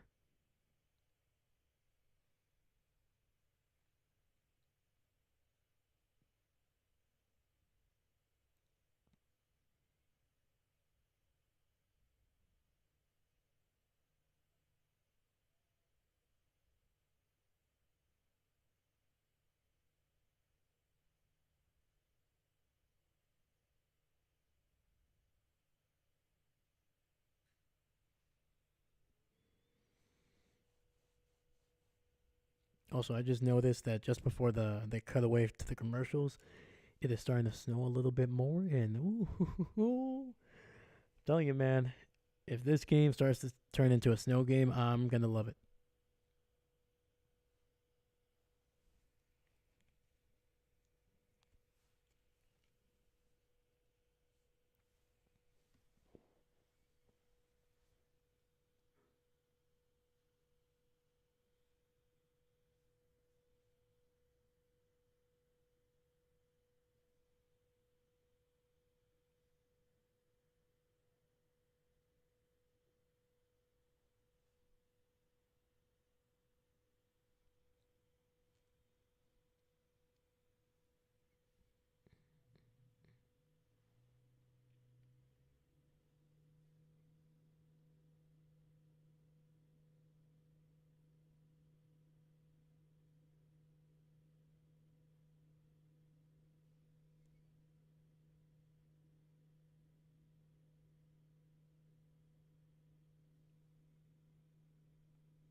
All right, 1st and 10. Jordan under center, single back in the backfield, and it's going to be a handoff to Jacobs.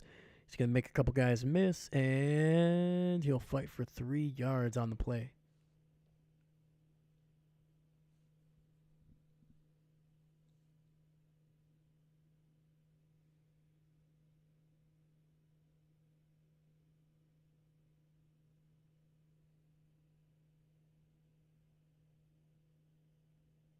So Jacobs, in terms of average yards per carry, not great. He has 12 carries for 36 yards. That is 3 yards a carry, but he has been phenomenal. And it's going to be up the middle, and Jacobs being held for a gain of maybe half a yard.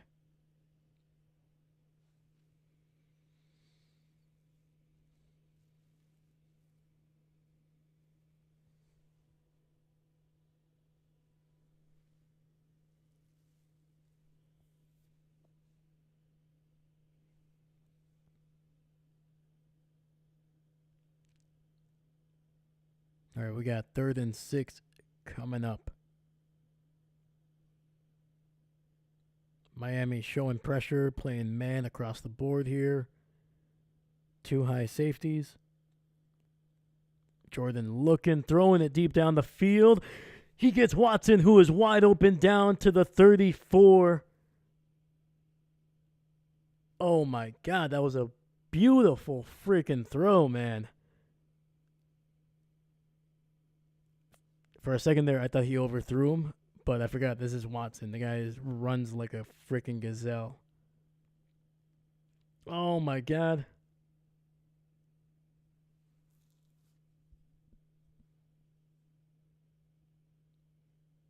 And I think since Watson wasn't touched, I think they're going to give him a few extra yards. So down to the 28, 1st and 10. Watson 2 for 67. Quick throw to Jacobs. And he breaks a tackle to the 20, to the 15, and going to be stopped up at about the 14-yard line. That is another first down for this Packers offense. Let's go, man.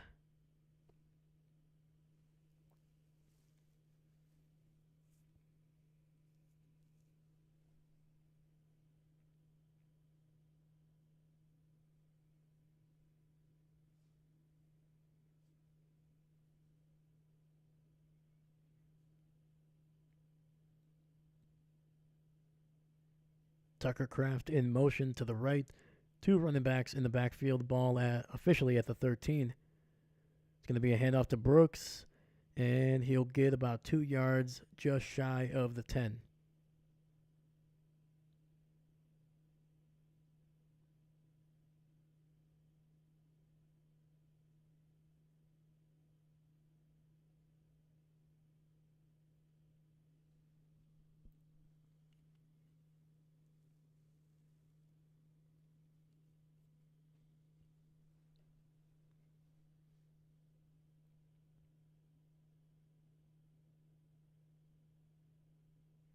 All right, 2 receivers stacked up on the left. We got 3 receivers bunched up on the right. Jordan looking underneath, and it's going to be a big loss there, loss of 5. Miami playing that one perfectly. That was Jordan Brooks, the former Seattle Seahawk, taking down the running back that is also named Brooks. So some Brooks on Brooks violence, but controlled violence. All right, we got 3rd and 12 coming up after that loss of 5.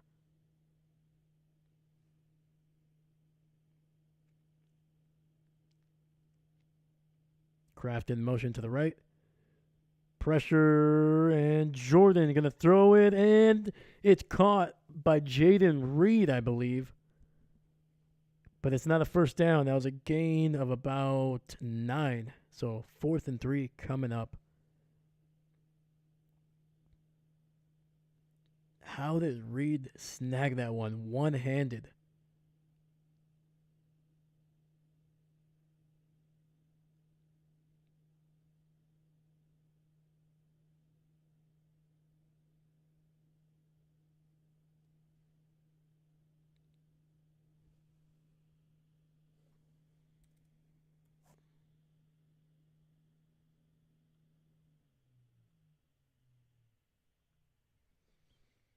This will be a 24-yard kick attempt by McManus, and the kick is good.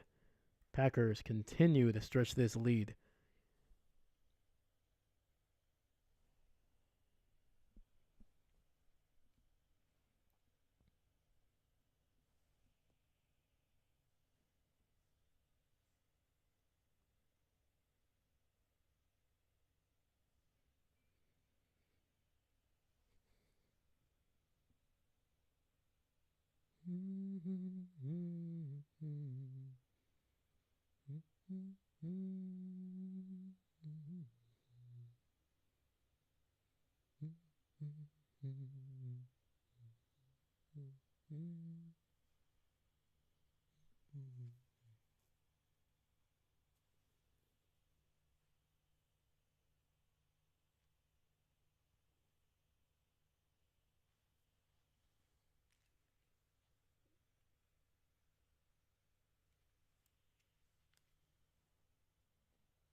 And McManus's kick is going to be caught at the 1, to the 20, to the 25, and taken down at the 30.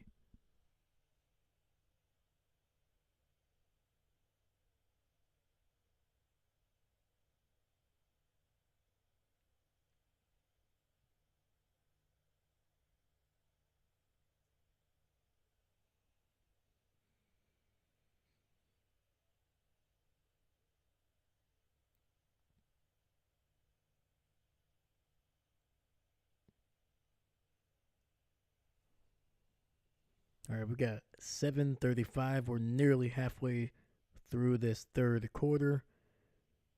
1st and 10. Two running backs in the backfield. Handoff to the left. Breaking a tackle.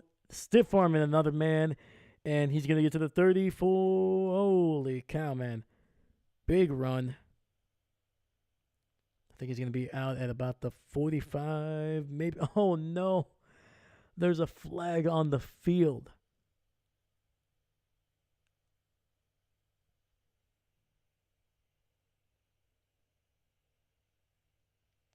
Oh, man. They might call this on Tyreek.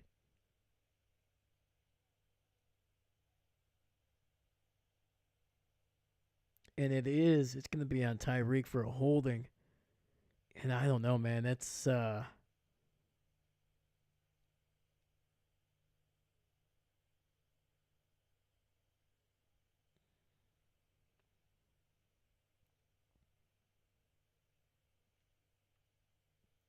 To be honest with you, I don't think that was a hold, man.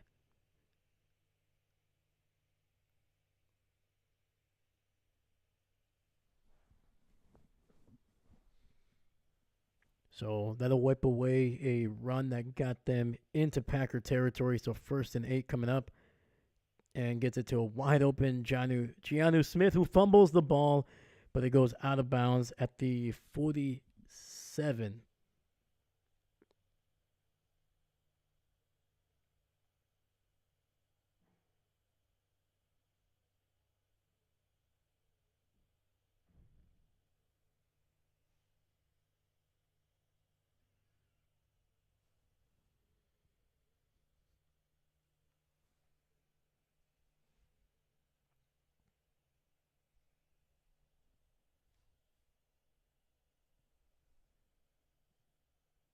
All right, ball is going to be spotted back at the 45. It's going to be an end around to the right, and he'll get it to the 47. So gain of 2 for Merced there. That was a lot of running for just 2 yards.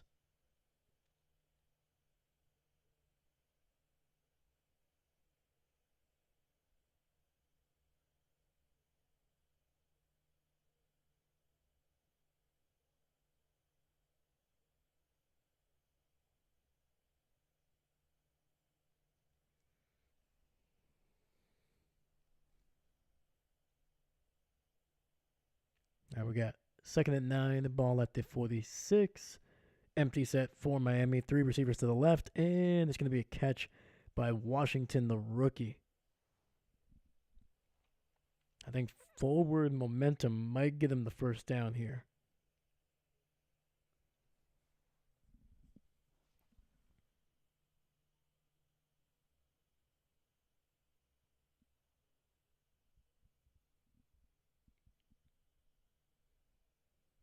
All right, and it's going to be 3rd and inches coming up here.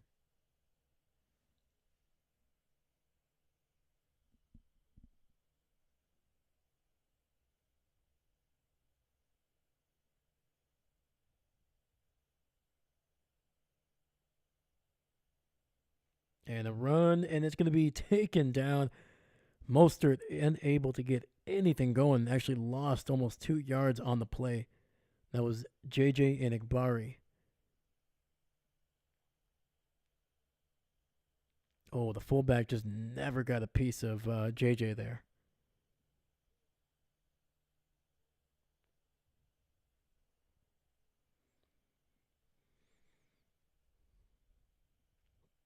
All right, we got 4th and 1 coming up for the Dolphins. They failed to get a first down on the previous time that they were going for it here. I think it was 4th and 4. Tua looking pressured over the middle, finds a wide open Giannu Smith down to the 30.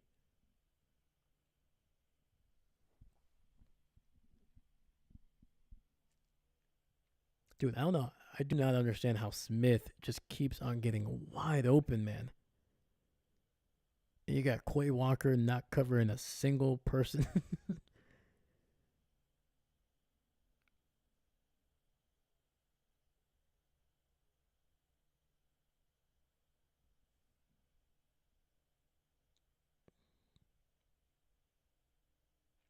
All right, 2 receivers stacked up on the left.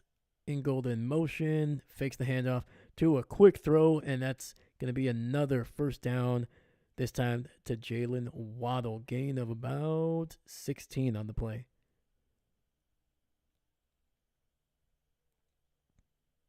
Nice little play action. Nice little dig route down the seam.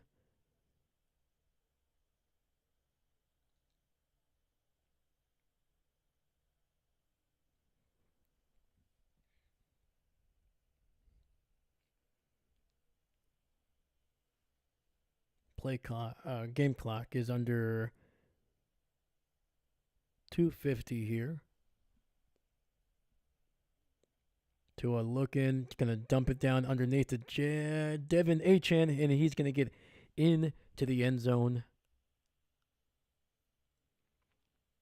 And Miami gets their first touchdown of the game.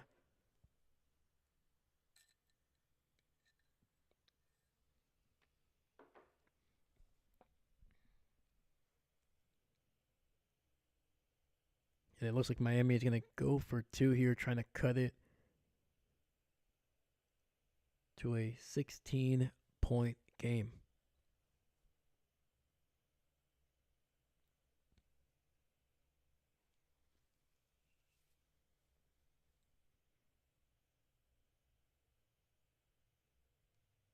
And Tua jumping it in. It's going to be caught, and that is a 2-point conversion. And that is to Waddle.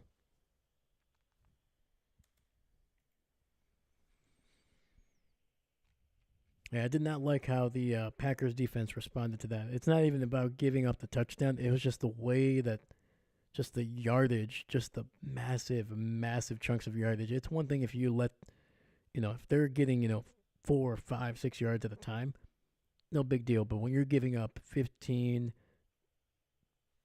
chunks at a time, you're not gonna be able to hold on to a win. So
But obviously, I talked about what I didn't like about the Packers on that drive. What I did really like about the Miami Dolphins is, one, they were aggressive.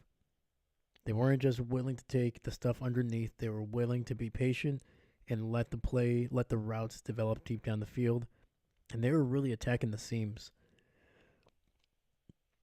especially that left side right there where you have the rookie safety Evan Williams, who has been playing well this season. But when you're going up against guys like Tyreek Hill, Jalen Warren, a guy like that is gonna a rookie like that is gonna be playing it safer than being more aggressive. He's gonna give you the stuff underneath because he doesn't want to get beat over the top.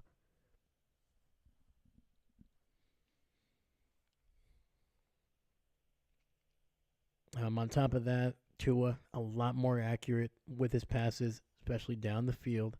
It looks like he was back into his timing, into his rhythm. I think it helped that the Packers weren't able to really apply as much pressure on that drive. So I think that gave Tua really a good chance, a good pocket, go through his progressions, find a guy.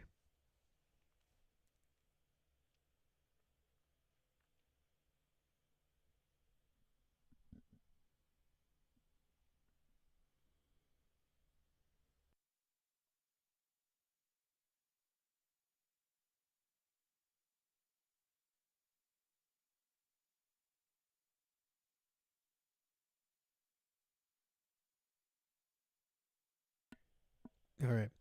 So this is around the time where Matt LaFleur typically will get a little bit too aggressive or get a little too cute and try to, pass, pass, pass. Doesn't take up a whole lot of clock. Tends to abandon the run.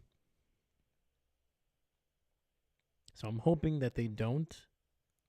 And I'm hoping that they trust their running backs and are able to just, you know, trust the process, eat up as much clock as you can, give your guys a chance to make plays with the ball in their hands.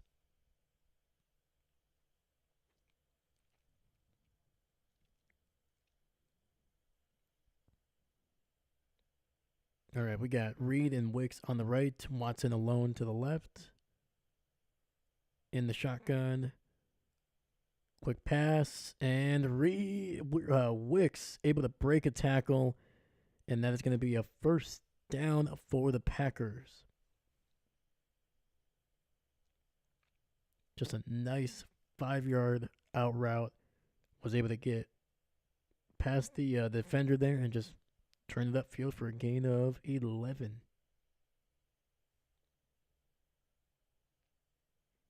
That's a great throw by Love too.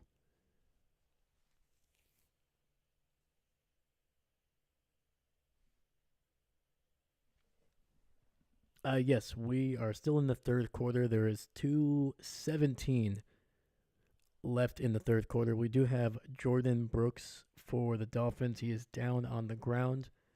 So the clock is stopped at 2:17. And we're going to go to commercial break. So yeah, now not too far away from the fourth here.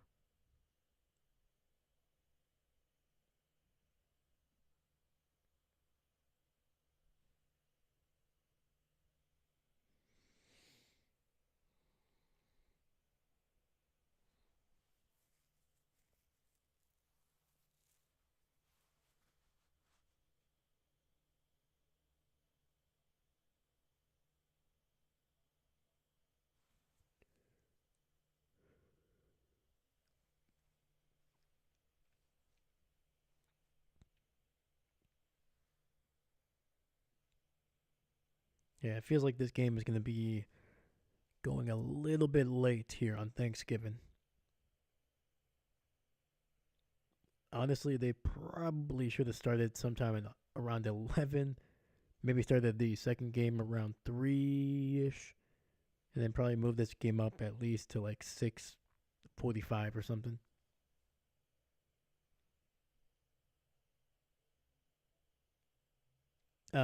They on their last drive they were able to really move the ball down the field. They gained some big chunks of yardage with Tua's arm, and they got into the end zone on a Devin A. Chan kind of like a little bit of a bubble screen, and then after that they went for two, and they were able to get that on the right side of the end zone to Jalen Warren. Sorry, Jalen Waddle. Warren, Jalen Waddle, and that would give them 2 points. So it went from 9 to 11.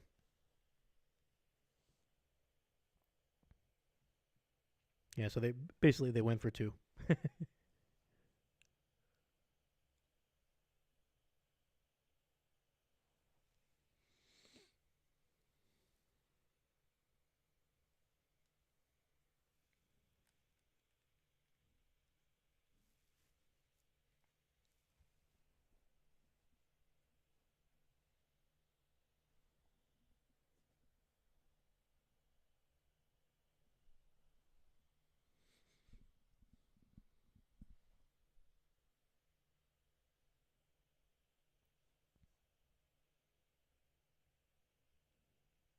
All right, we got 1st and 10, ball at the 40.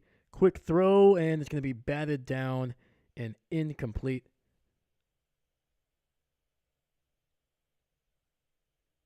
And Jalen Ramsey able to get his hands up and knock that ball away.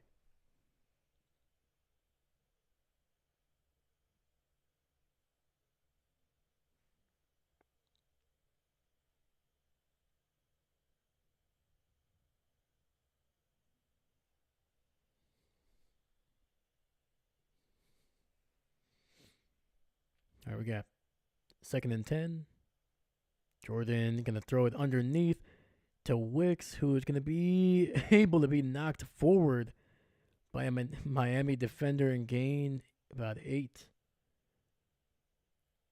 Originally, it looked like it was going to be gain of 5, maybe 6, but then a freaking I think it was a linebacker just came in and just smacked Wicks for no, that was a defensive end. Just ran right into Wicks and bumped him about an extra 3 yards down the field. So thank you to Seiler on that one. So 3rd and 1 coming up for the Packers. And oh hey Cam, no, it's all good, bud. All good. No, man, I appreciate you coming in today, man, as many times as you did. And it's going to be up the middle, and Jacobs loses 2 yards, and the Packers are likely going to have to punt this one away.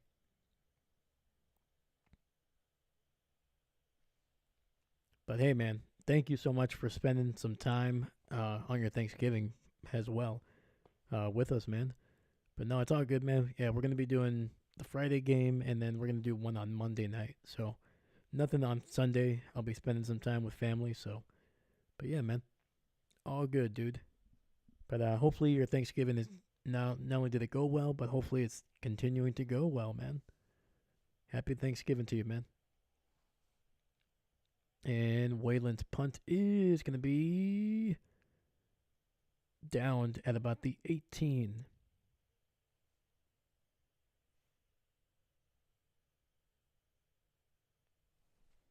And we got 34 seconds left in the third quarter.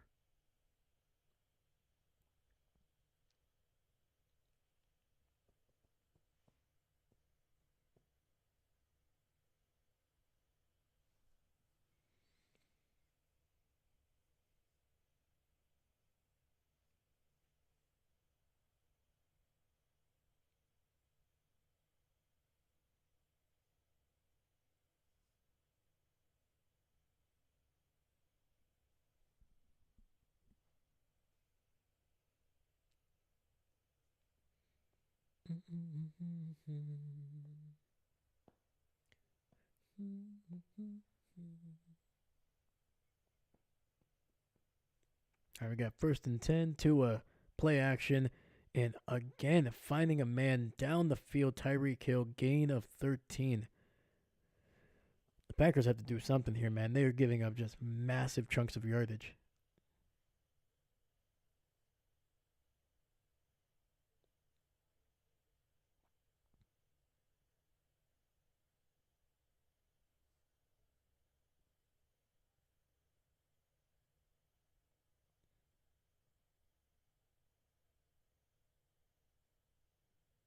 Thankfully, Tyreek actually, well, like he moved back about 2 yards.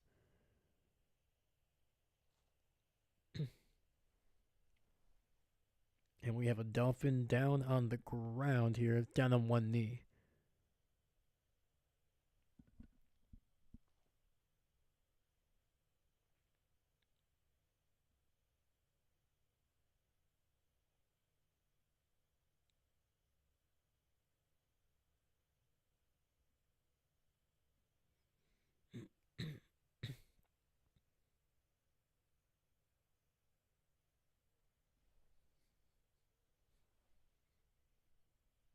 It's crazy that the fifth, sixth, and seventh seed in the NFC have a better record than the third and fourth seeds.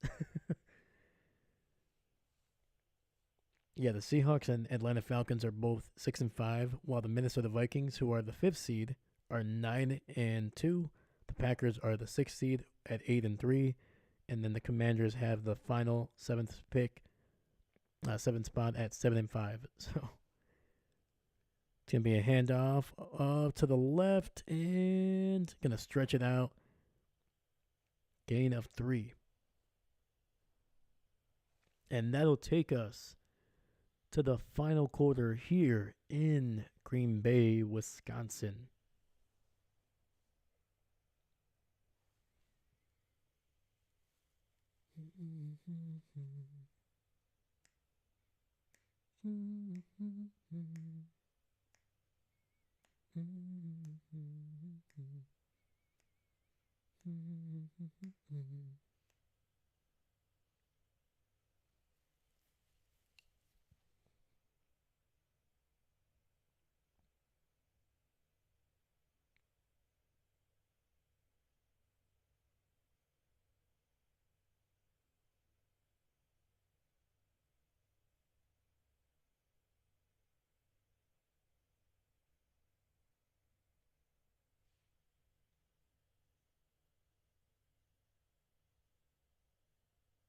Oh,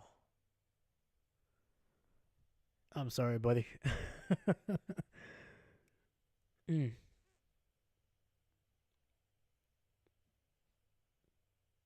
They should have gone for two.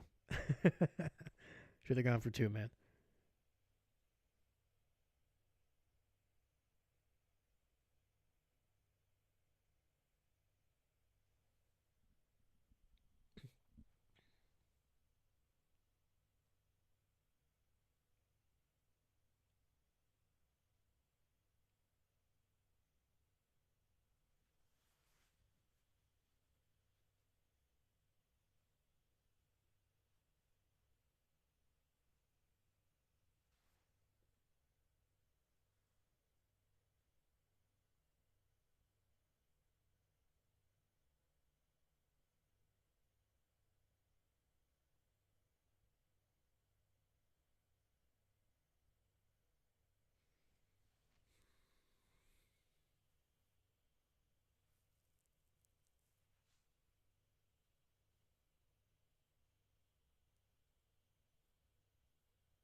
Dude, why is that song stuck in my head?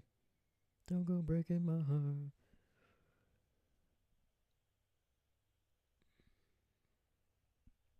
All right, we got 2nd and 7 here. Ball at the 34. And it's going to be a penalty on the Packers here. Encroachment.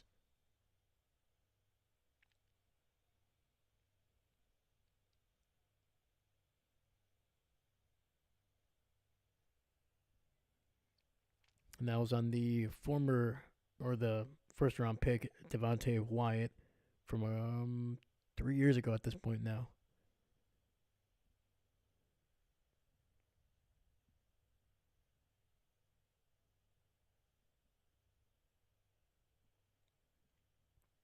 Quick throw to Devin Achan, and he's going to be at the marker exactly. So a first down for the Dolphins.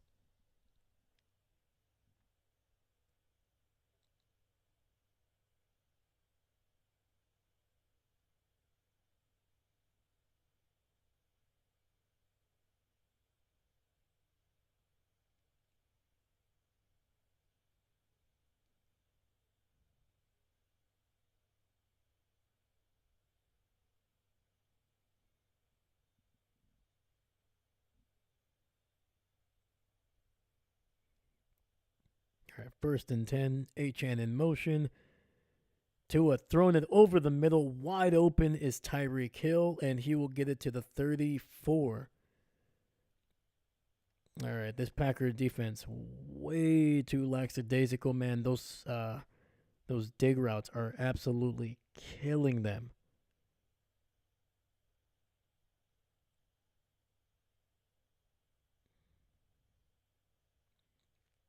And unfortunately, the pass rush is not getting anywhere where it needs to go.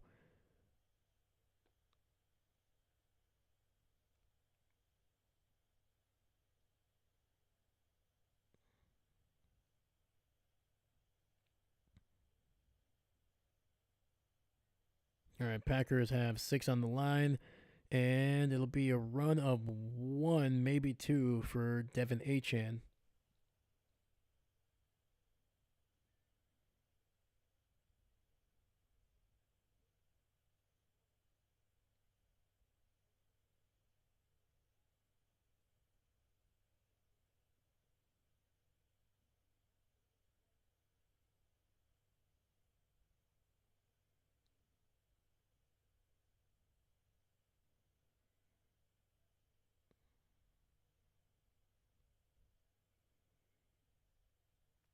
Second and 9.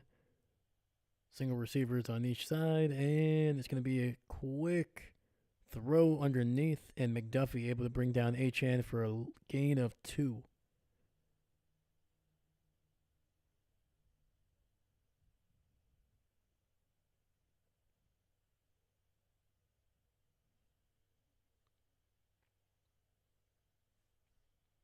Hey Cam, have a good night, man. Thank you, thank you. Happy Thanksgiving to you, man.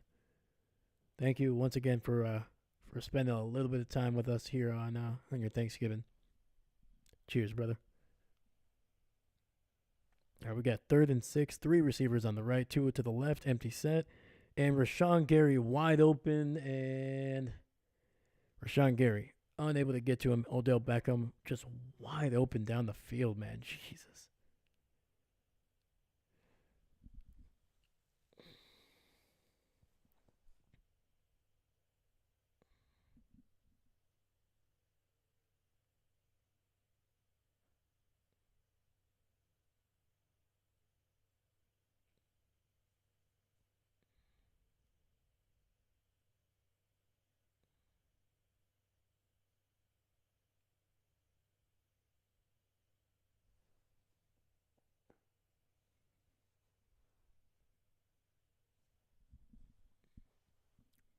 So they're having the conversation whether there's supposed to be a flag.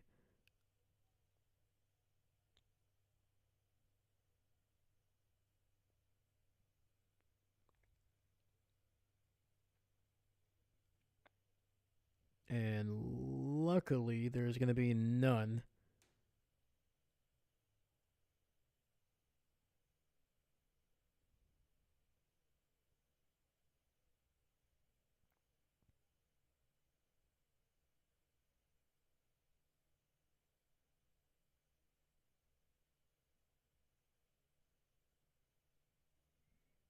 All right, ball at the 21.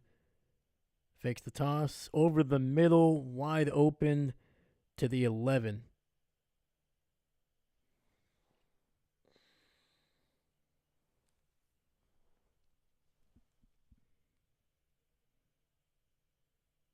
Again, I don't know what Quay Walker is doing. I legitimately do not know what he does sometimes in coverage. There's a few times where it's looking great, and then he just does some of the weirdest things I've ever seen, just leaving a massive gap. Like, the guy is running across your face. He's going to the other defender, man. What are you doing? And it's going to be a run up the middle and down to the 1. Dude, the Packers are leaking everywhere on this field, man. It is just, I don't know. I don't know what they're thinking, man. They must have already been thinking that they're already going to be home scot free. It's 23-7, yeah, but come on, man. It's the third quarter. If it was like 5 or 6 minutes left in the game, yeah, totally get it.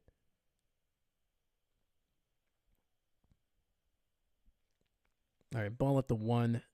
Dolphins in the eye. It's going to be a run, and HN taken down for no gain on the play.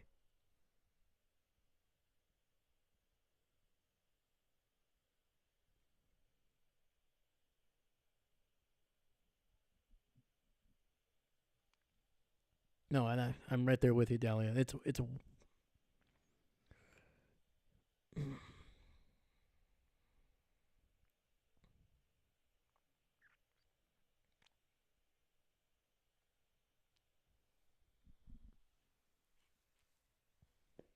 right. We got third and goal here. Ball at the 1.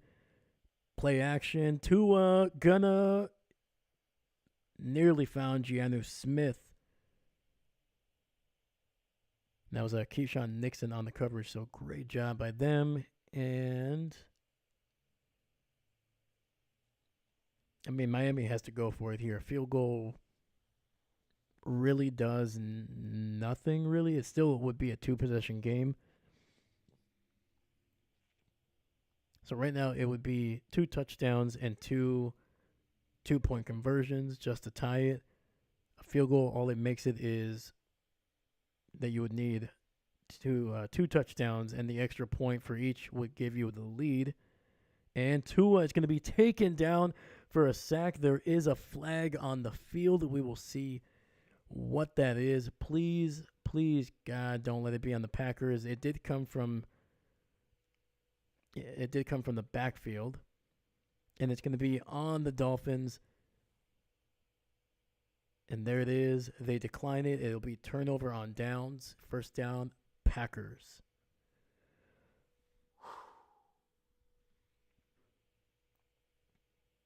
And that was Quay Walker, and I think Lucas Van Ness got in there as well.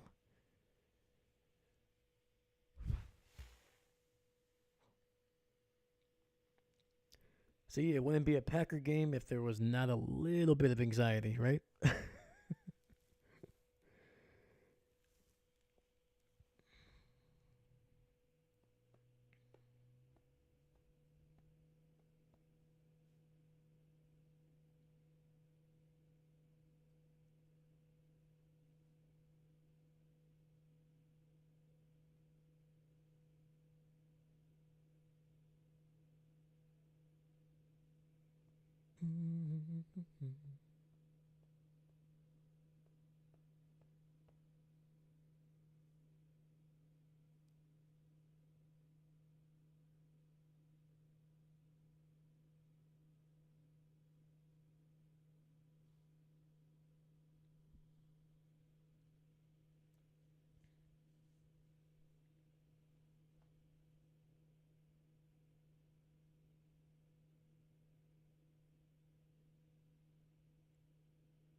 All right, looks like we are back from commercial break here.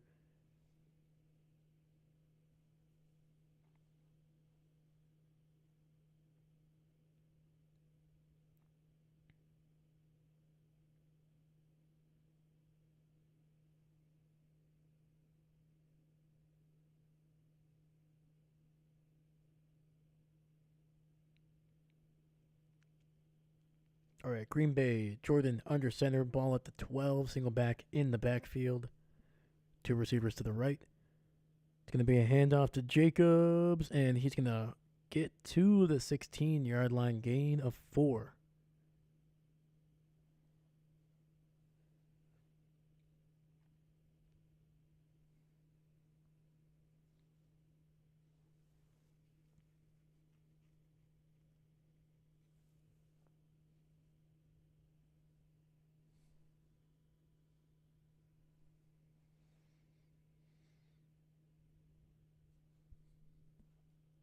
Second and 6, Kraft in motion to the right. Two receivers stacked up on the left. Jordan in the pistol. Throwing it over the middle. And we got an incomplete pass. But there is a flag on the field.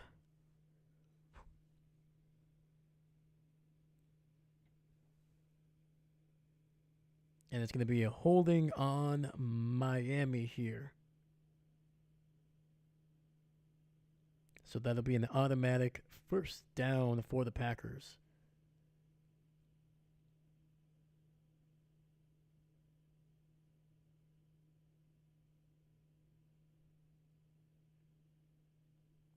And that was on the 3-time All-Pro Jalen Ramsey working on Wicks there.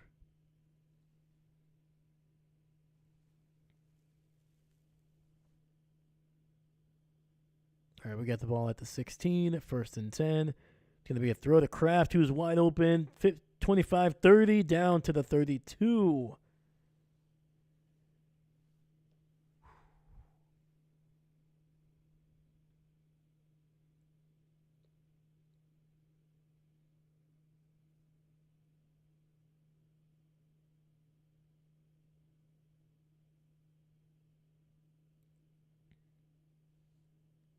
All right, Jordan, 18 of 23, 212, and 2 touchdowns. Kraft, 5 for 68 on the day. Jordan under center, single back in the backfield through two receivers on the right side. Bull Melton in motion to the left. Play action. And underneath to Jacobs, who breaks the tackle, makes another man miss to the 50, 45, 40, 35, 30, 25, and he is going to be inside the 20 to the 18. Holy cow. Josh Jacobs, man, making one man miss, shaking off another man with just a nice little oh, there we go. And then the speed and then the power.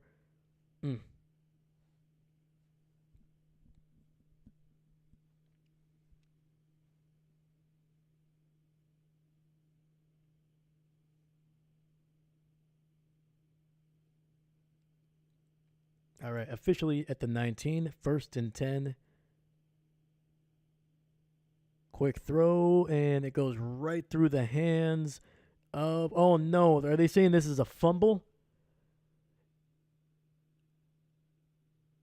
And if this stands, that is going to be a touchdown for the Miami Dolphins.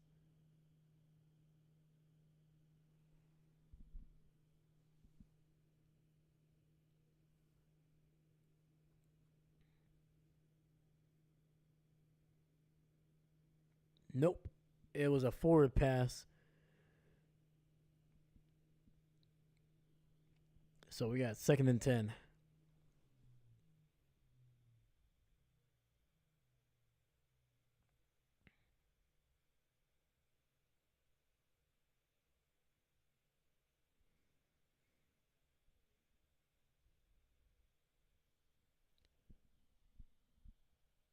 My goodness, man, that was hard. Oh, that was a heart attack inducing play right there. Granted, I like that the refs did not call the play dead. How many times have we seen, a fumble happen and it's gonna be a score, and then they blow the play dead and then they review it. It was a fumble and blah blah blah. So, 2nd and 10. Maybe just run the ball, please. Please. Come on. Nope, they're going to throw it. Jordan scrambling, finds Tucker Kraft, 15, and he's going to barrel through, and it's going to be very close to the 1st down. And that was a gain of at least 9.5.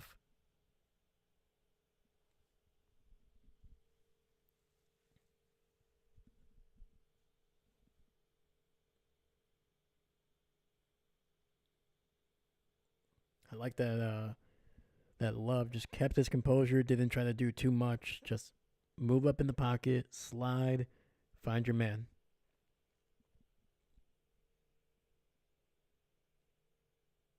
All right, we got 1st and goal at the 9, so they did get Kraft the 1st down yardage. It's going to be a run up the middle. Jacobs trying to do his best. He'll get 2 yards on the play. And the clock continues to roll. It's going to be under 6 minutes.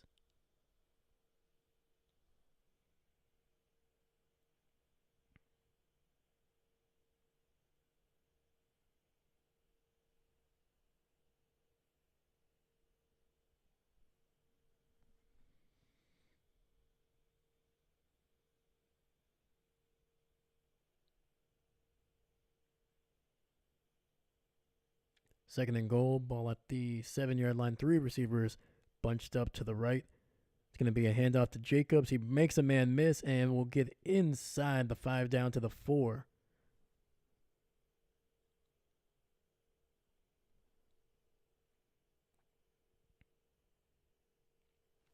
And Miami will use their first timeout.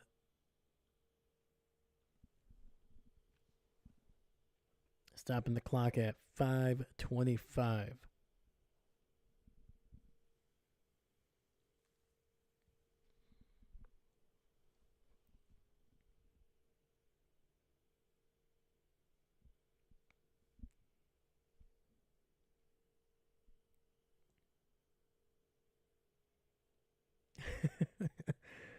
Yeah, I was thinking the same thing. I was like, man, the coffee is really getting to me, but no, I think it's just the game. All right, we got shotgun here, three receivers on the right. Tucker Craft tight to the line to the left. Wicks in motion.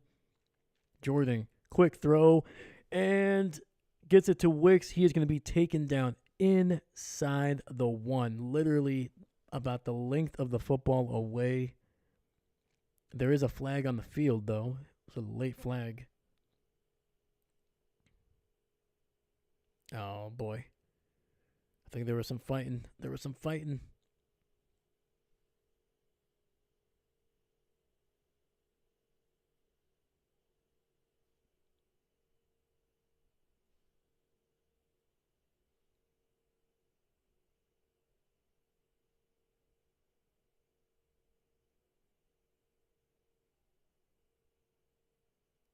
So it's going to be a personal foul on the Packers.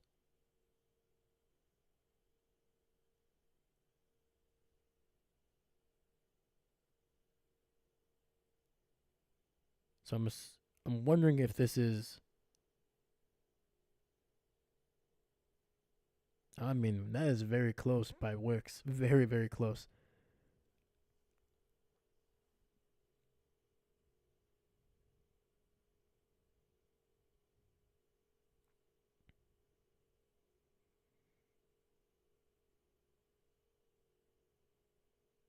So I'm assuming if this is a personal foul, I think it still will move them back, but I'm not sure.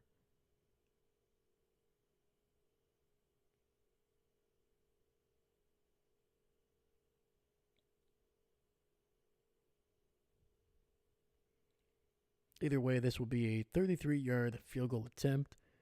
If McManus can make this one, this will push it back to a 3-possession game. Kick is up, and it's right down the middle, and McManus has been gold for the Packers.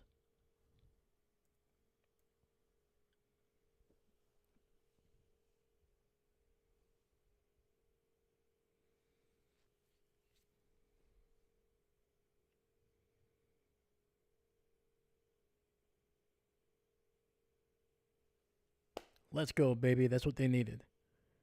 A long drive that killed some clock and got them at least 3 points.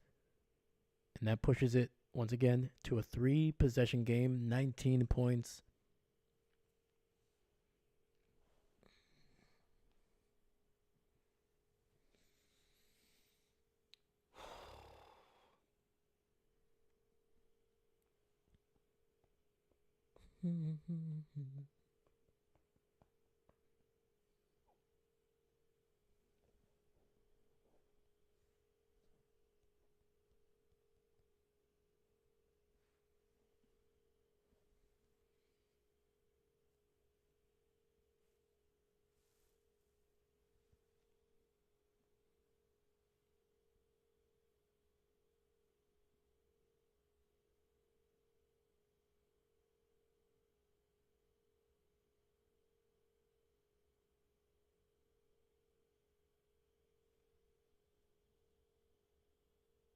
And Owen, good for you, buddy.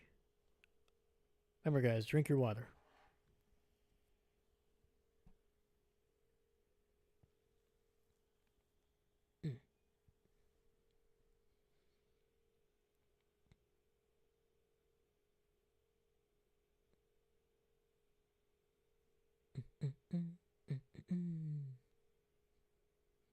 All right, man.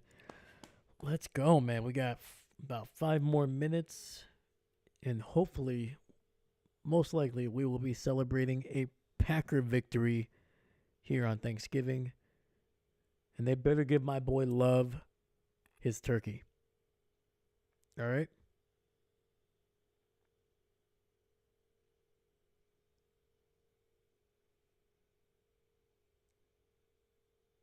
That is the only demand that I have for today.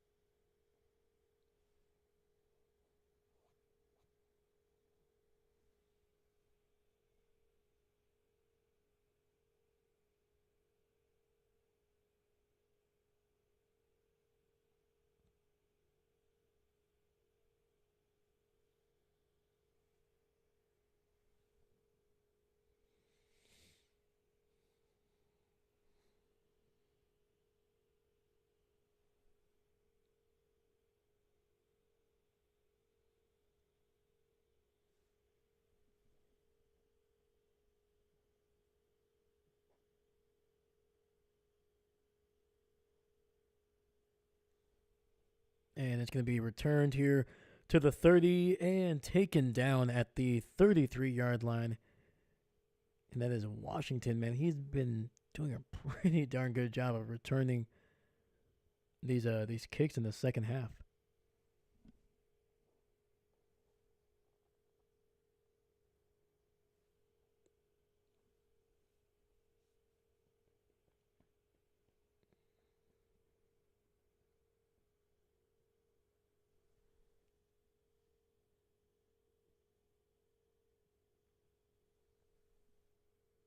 Of course, Matt LaFleur's favorite Thanksgiving meal is Rabbi Jesus.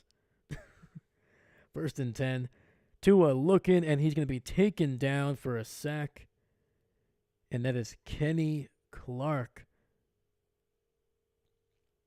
Kenny has had a below average season for his standards.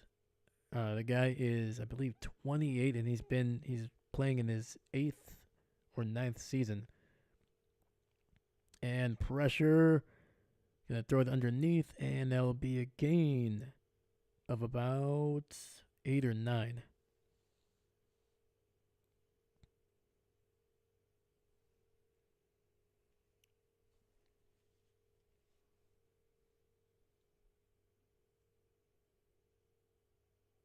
So 3rd and 9 coming up here, and it's a wide open Tyreek Hill down to the 36.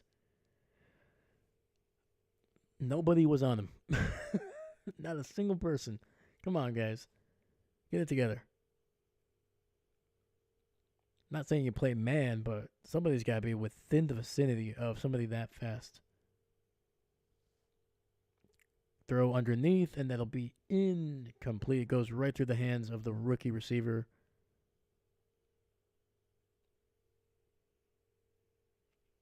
Stops the clock at 3:39.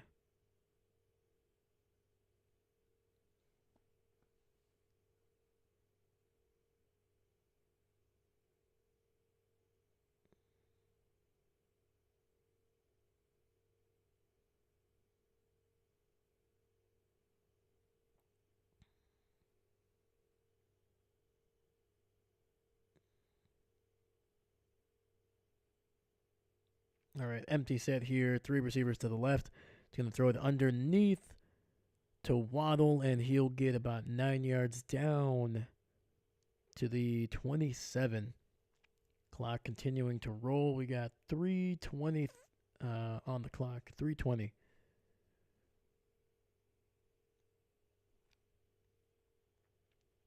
Two receivers to the left. Tua throwing it to a wide open Giannu Smith. I saw that one coming. I could see him running that little corner / out route on that right side.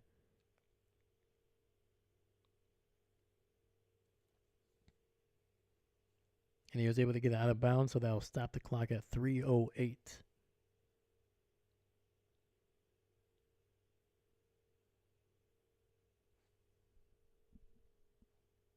All right, 2-by-2 formation, similar right over the middle, and that'll be caught for a touchdown. Tyreek Hill.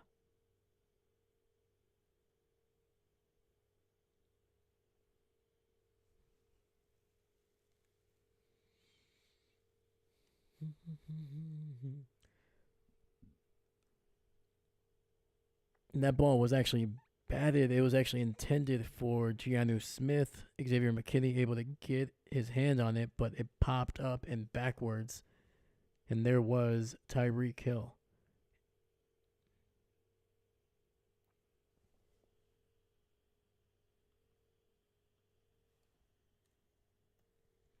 And the Dolphins are going for 2. They need 2 touchdowns, 2-point conversions, and a field goal to just tie this up. And incomplete.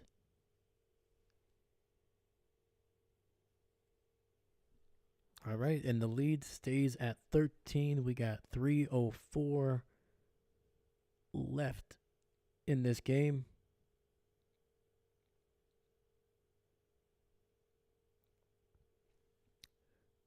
So Miami did not use any of their timeouts here. They Took about two and maybe 2.5 minutes off the clock.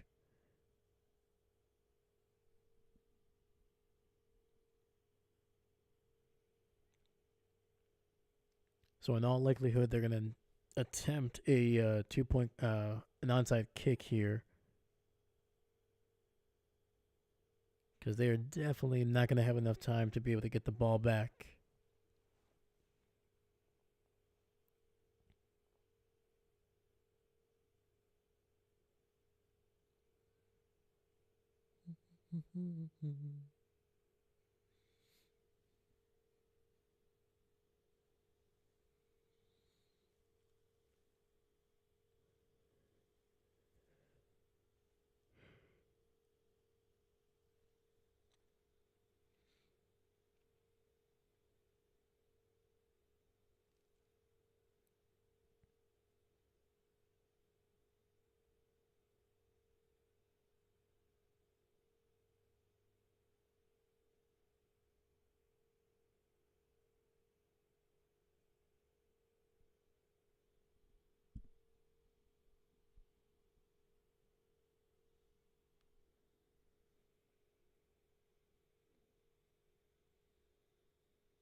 Still on commercial break here. We're not missing a thing.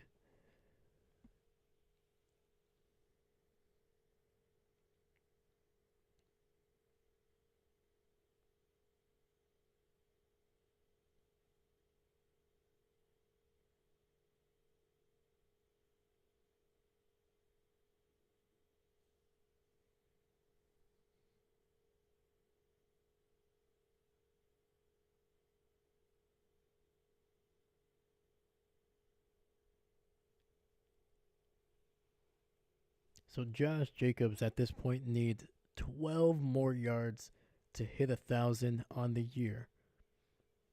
Sounds to me like they need to hand the ball to him, get a first down, win the game, and give Josh his 1,000-yard season.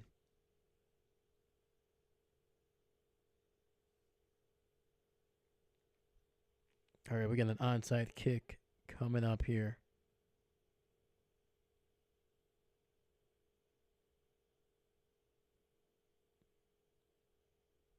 And it's going to be recovered by the Packers, Jaden Reed.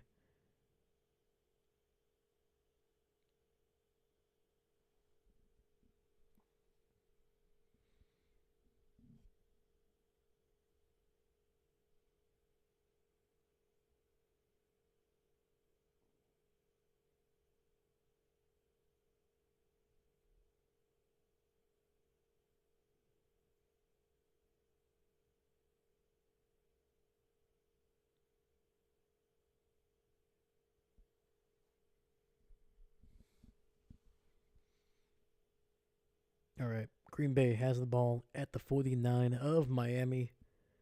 They're in the shotgun. Jacobs with the run, and he will fall forward for a gain of 2, maybe 3.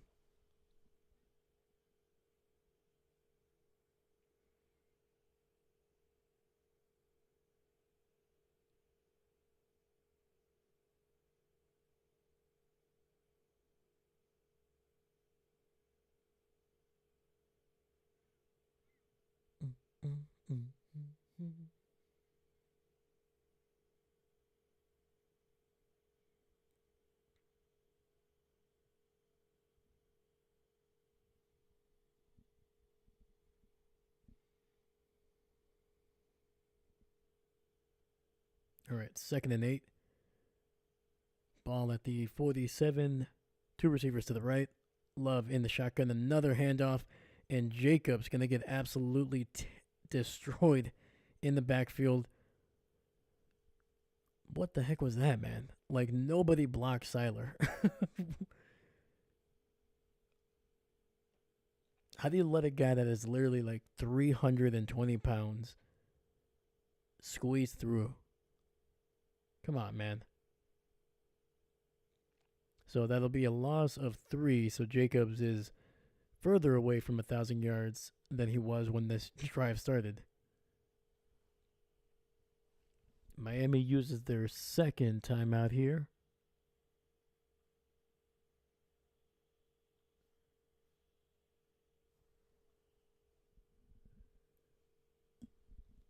And with 2:12, the Packers will use their first here. Jordan not liking what he was seeing. And we got 3rd and 11 coming up.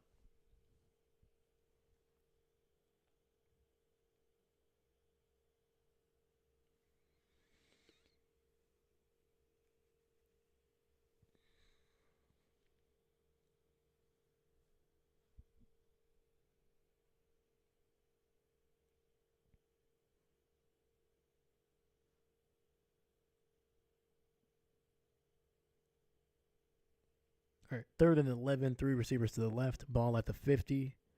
Love alone in the backfield.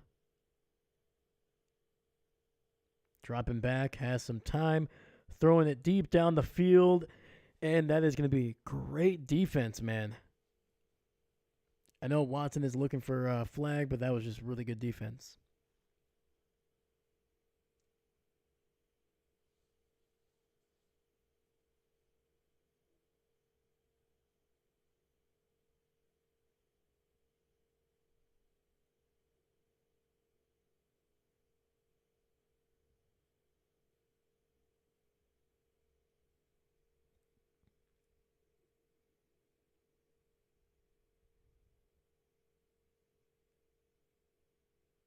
Yeah, and Jordan wasn't able to step into that pass. Oh, okay, never mind. Now I see it. Yeah, that should have been probably called, but I mean, yeah.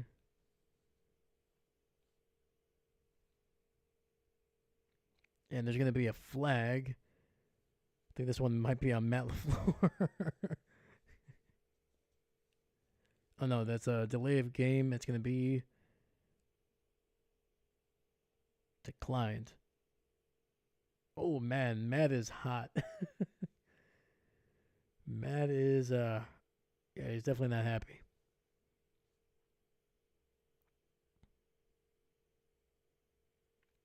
And the punt is away. And that'll get to the 20. We got a minute 56 left.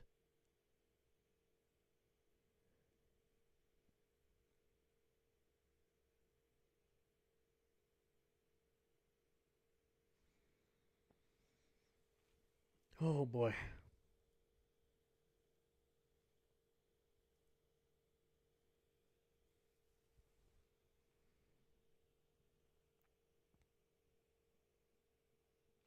And to be fair to the Dolphins, they have played a lot better in the second half, having outscored the Packers 14-6, not giving up a single touchdown in the second half.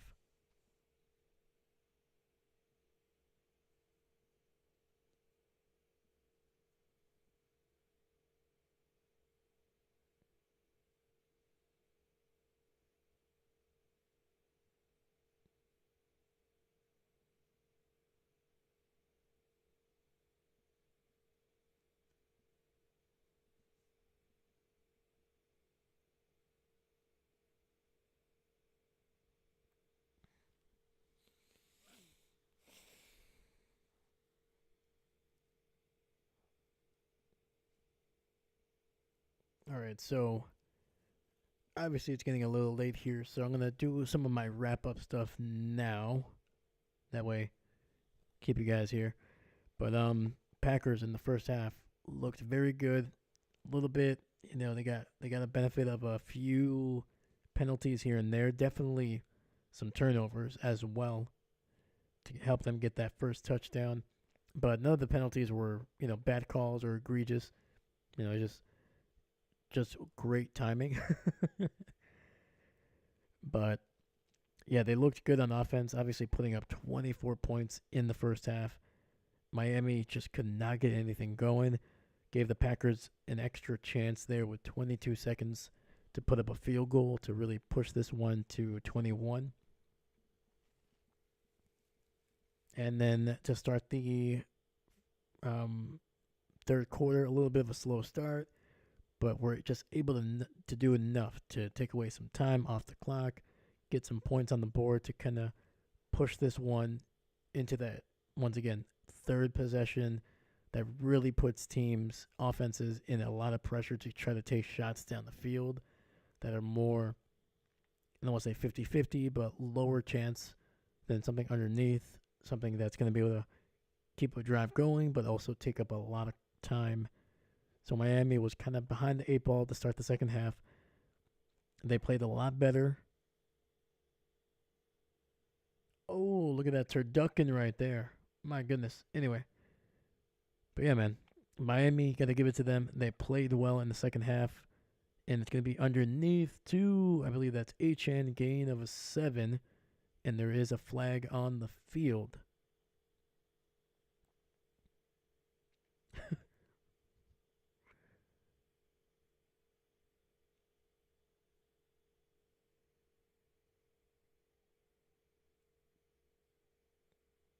Maybe you're going to close that up. You're about to let all the heat out.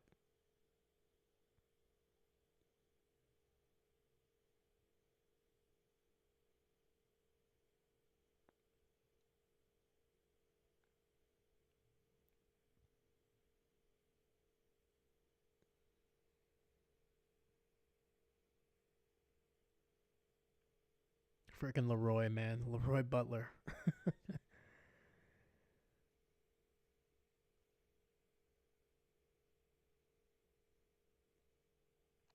All right, we got first and 20 ball at the 10. That was a penalty on the Miami offense. Quick throw underneath. Gianno Smith getting it to the 15, gain of 5.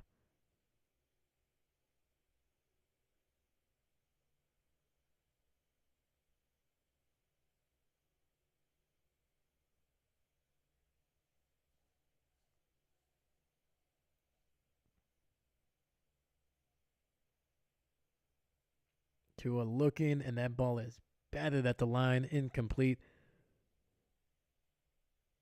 Third and 15 coming up here.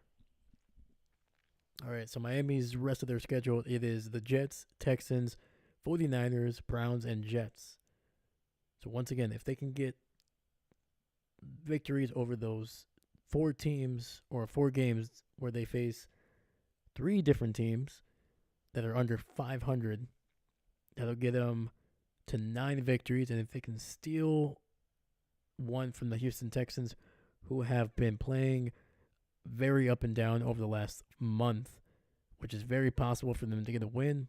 And this is going to be to Gianno Smith, who breaks a tackle and gets it to the 25. This will be 4th and 5 coming up. So Miami does have a legitimate chance to be able to potentially go 5-0 the rest of the way. Is it likely? Probably not. They might lose one, but even then, that will still get them to 9-8, and that at least gives them a chance. Quick throw over the middle, and that is a first down to Smith again, man. I want to know what Smith has in this game. He's got to be closing in on 100 yards receiving.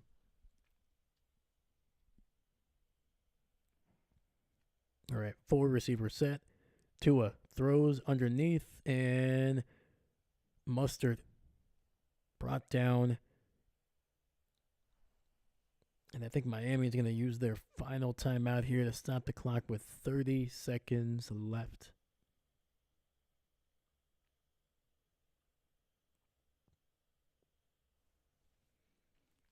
For the Packers, it is the Lions, the Seahawks, the Saints, the Vikings, and the Bears.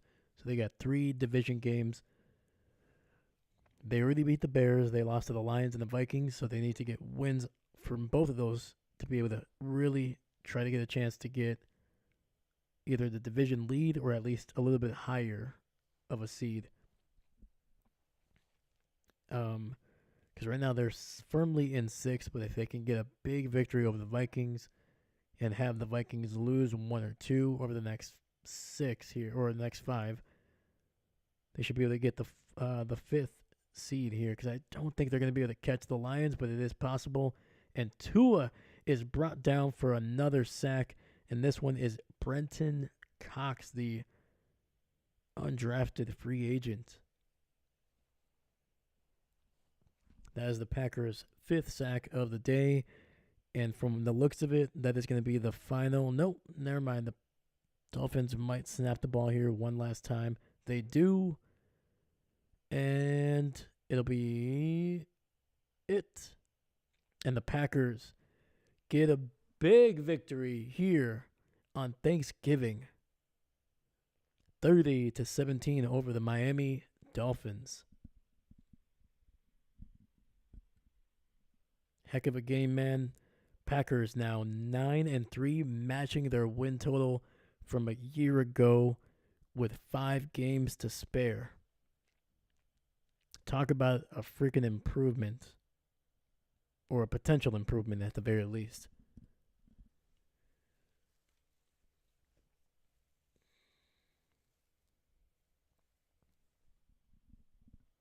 Let's freaking go, man.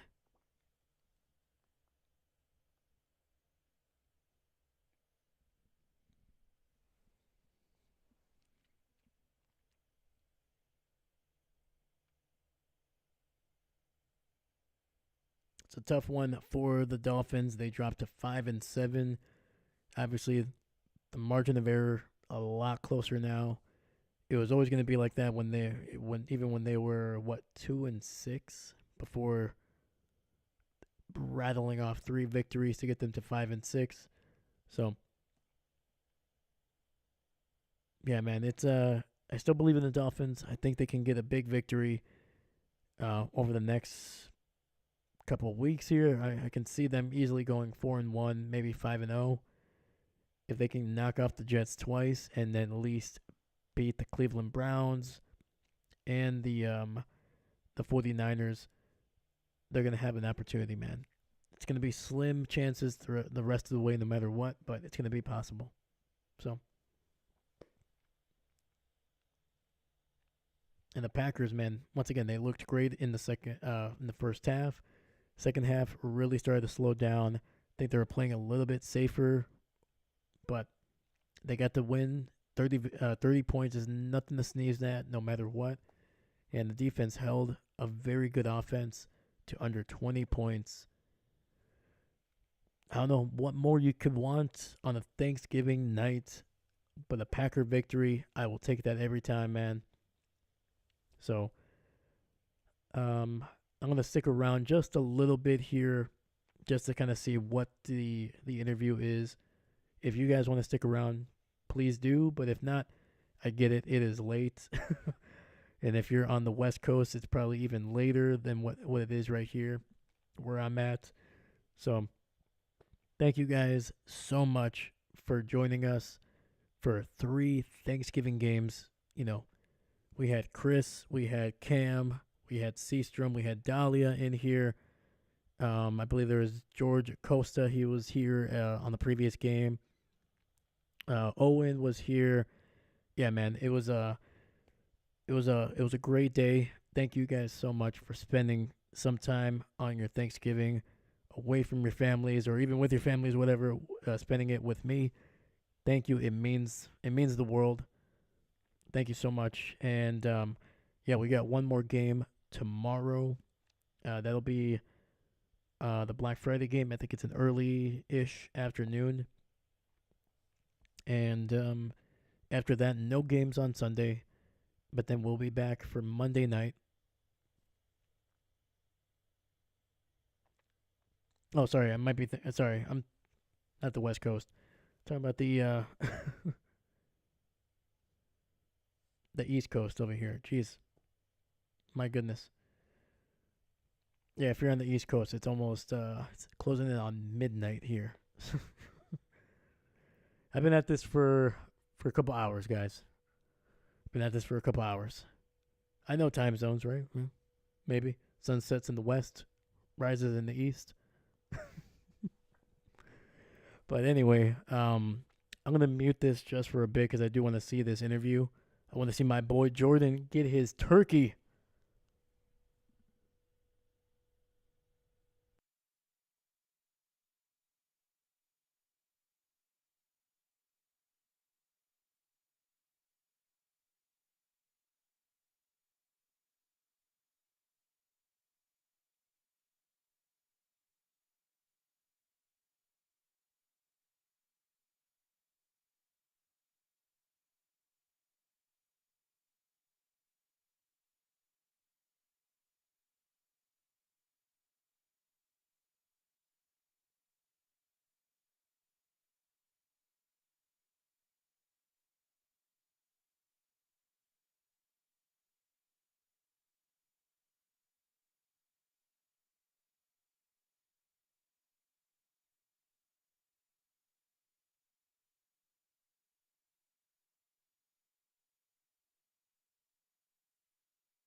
My boy Love is getting two turkey legs because they didn't give him one last year.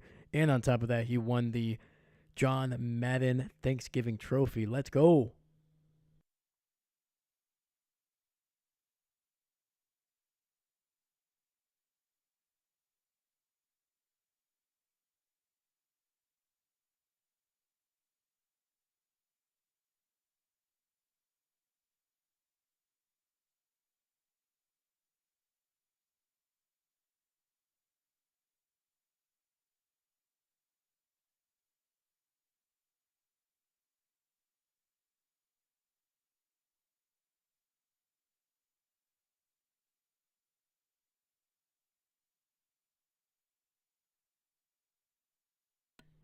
Oh yeah, man. They gave Love two turkey legs here. I think he actually gave the second one away to one of the teammates here.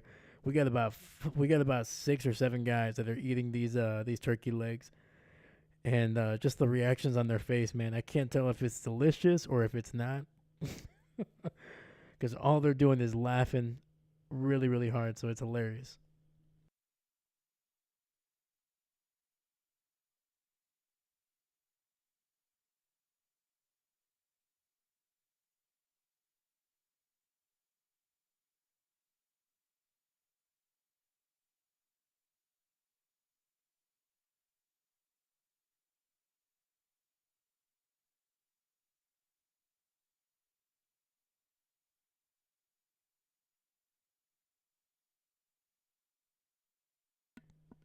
Chivas fan, what's up? What's up? Hey, thank you for joining in, brother.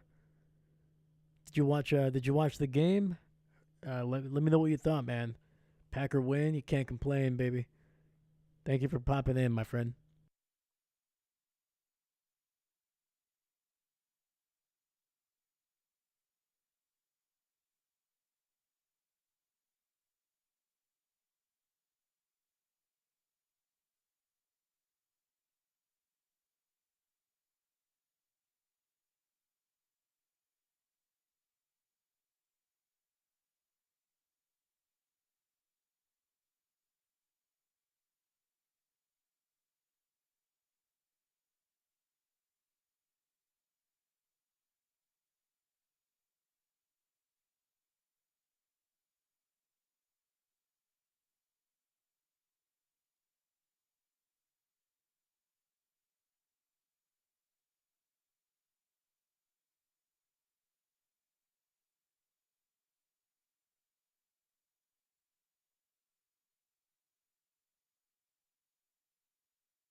All right, man. And that was a fun interview.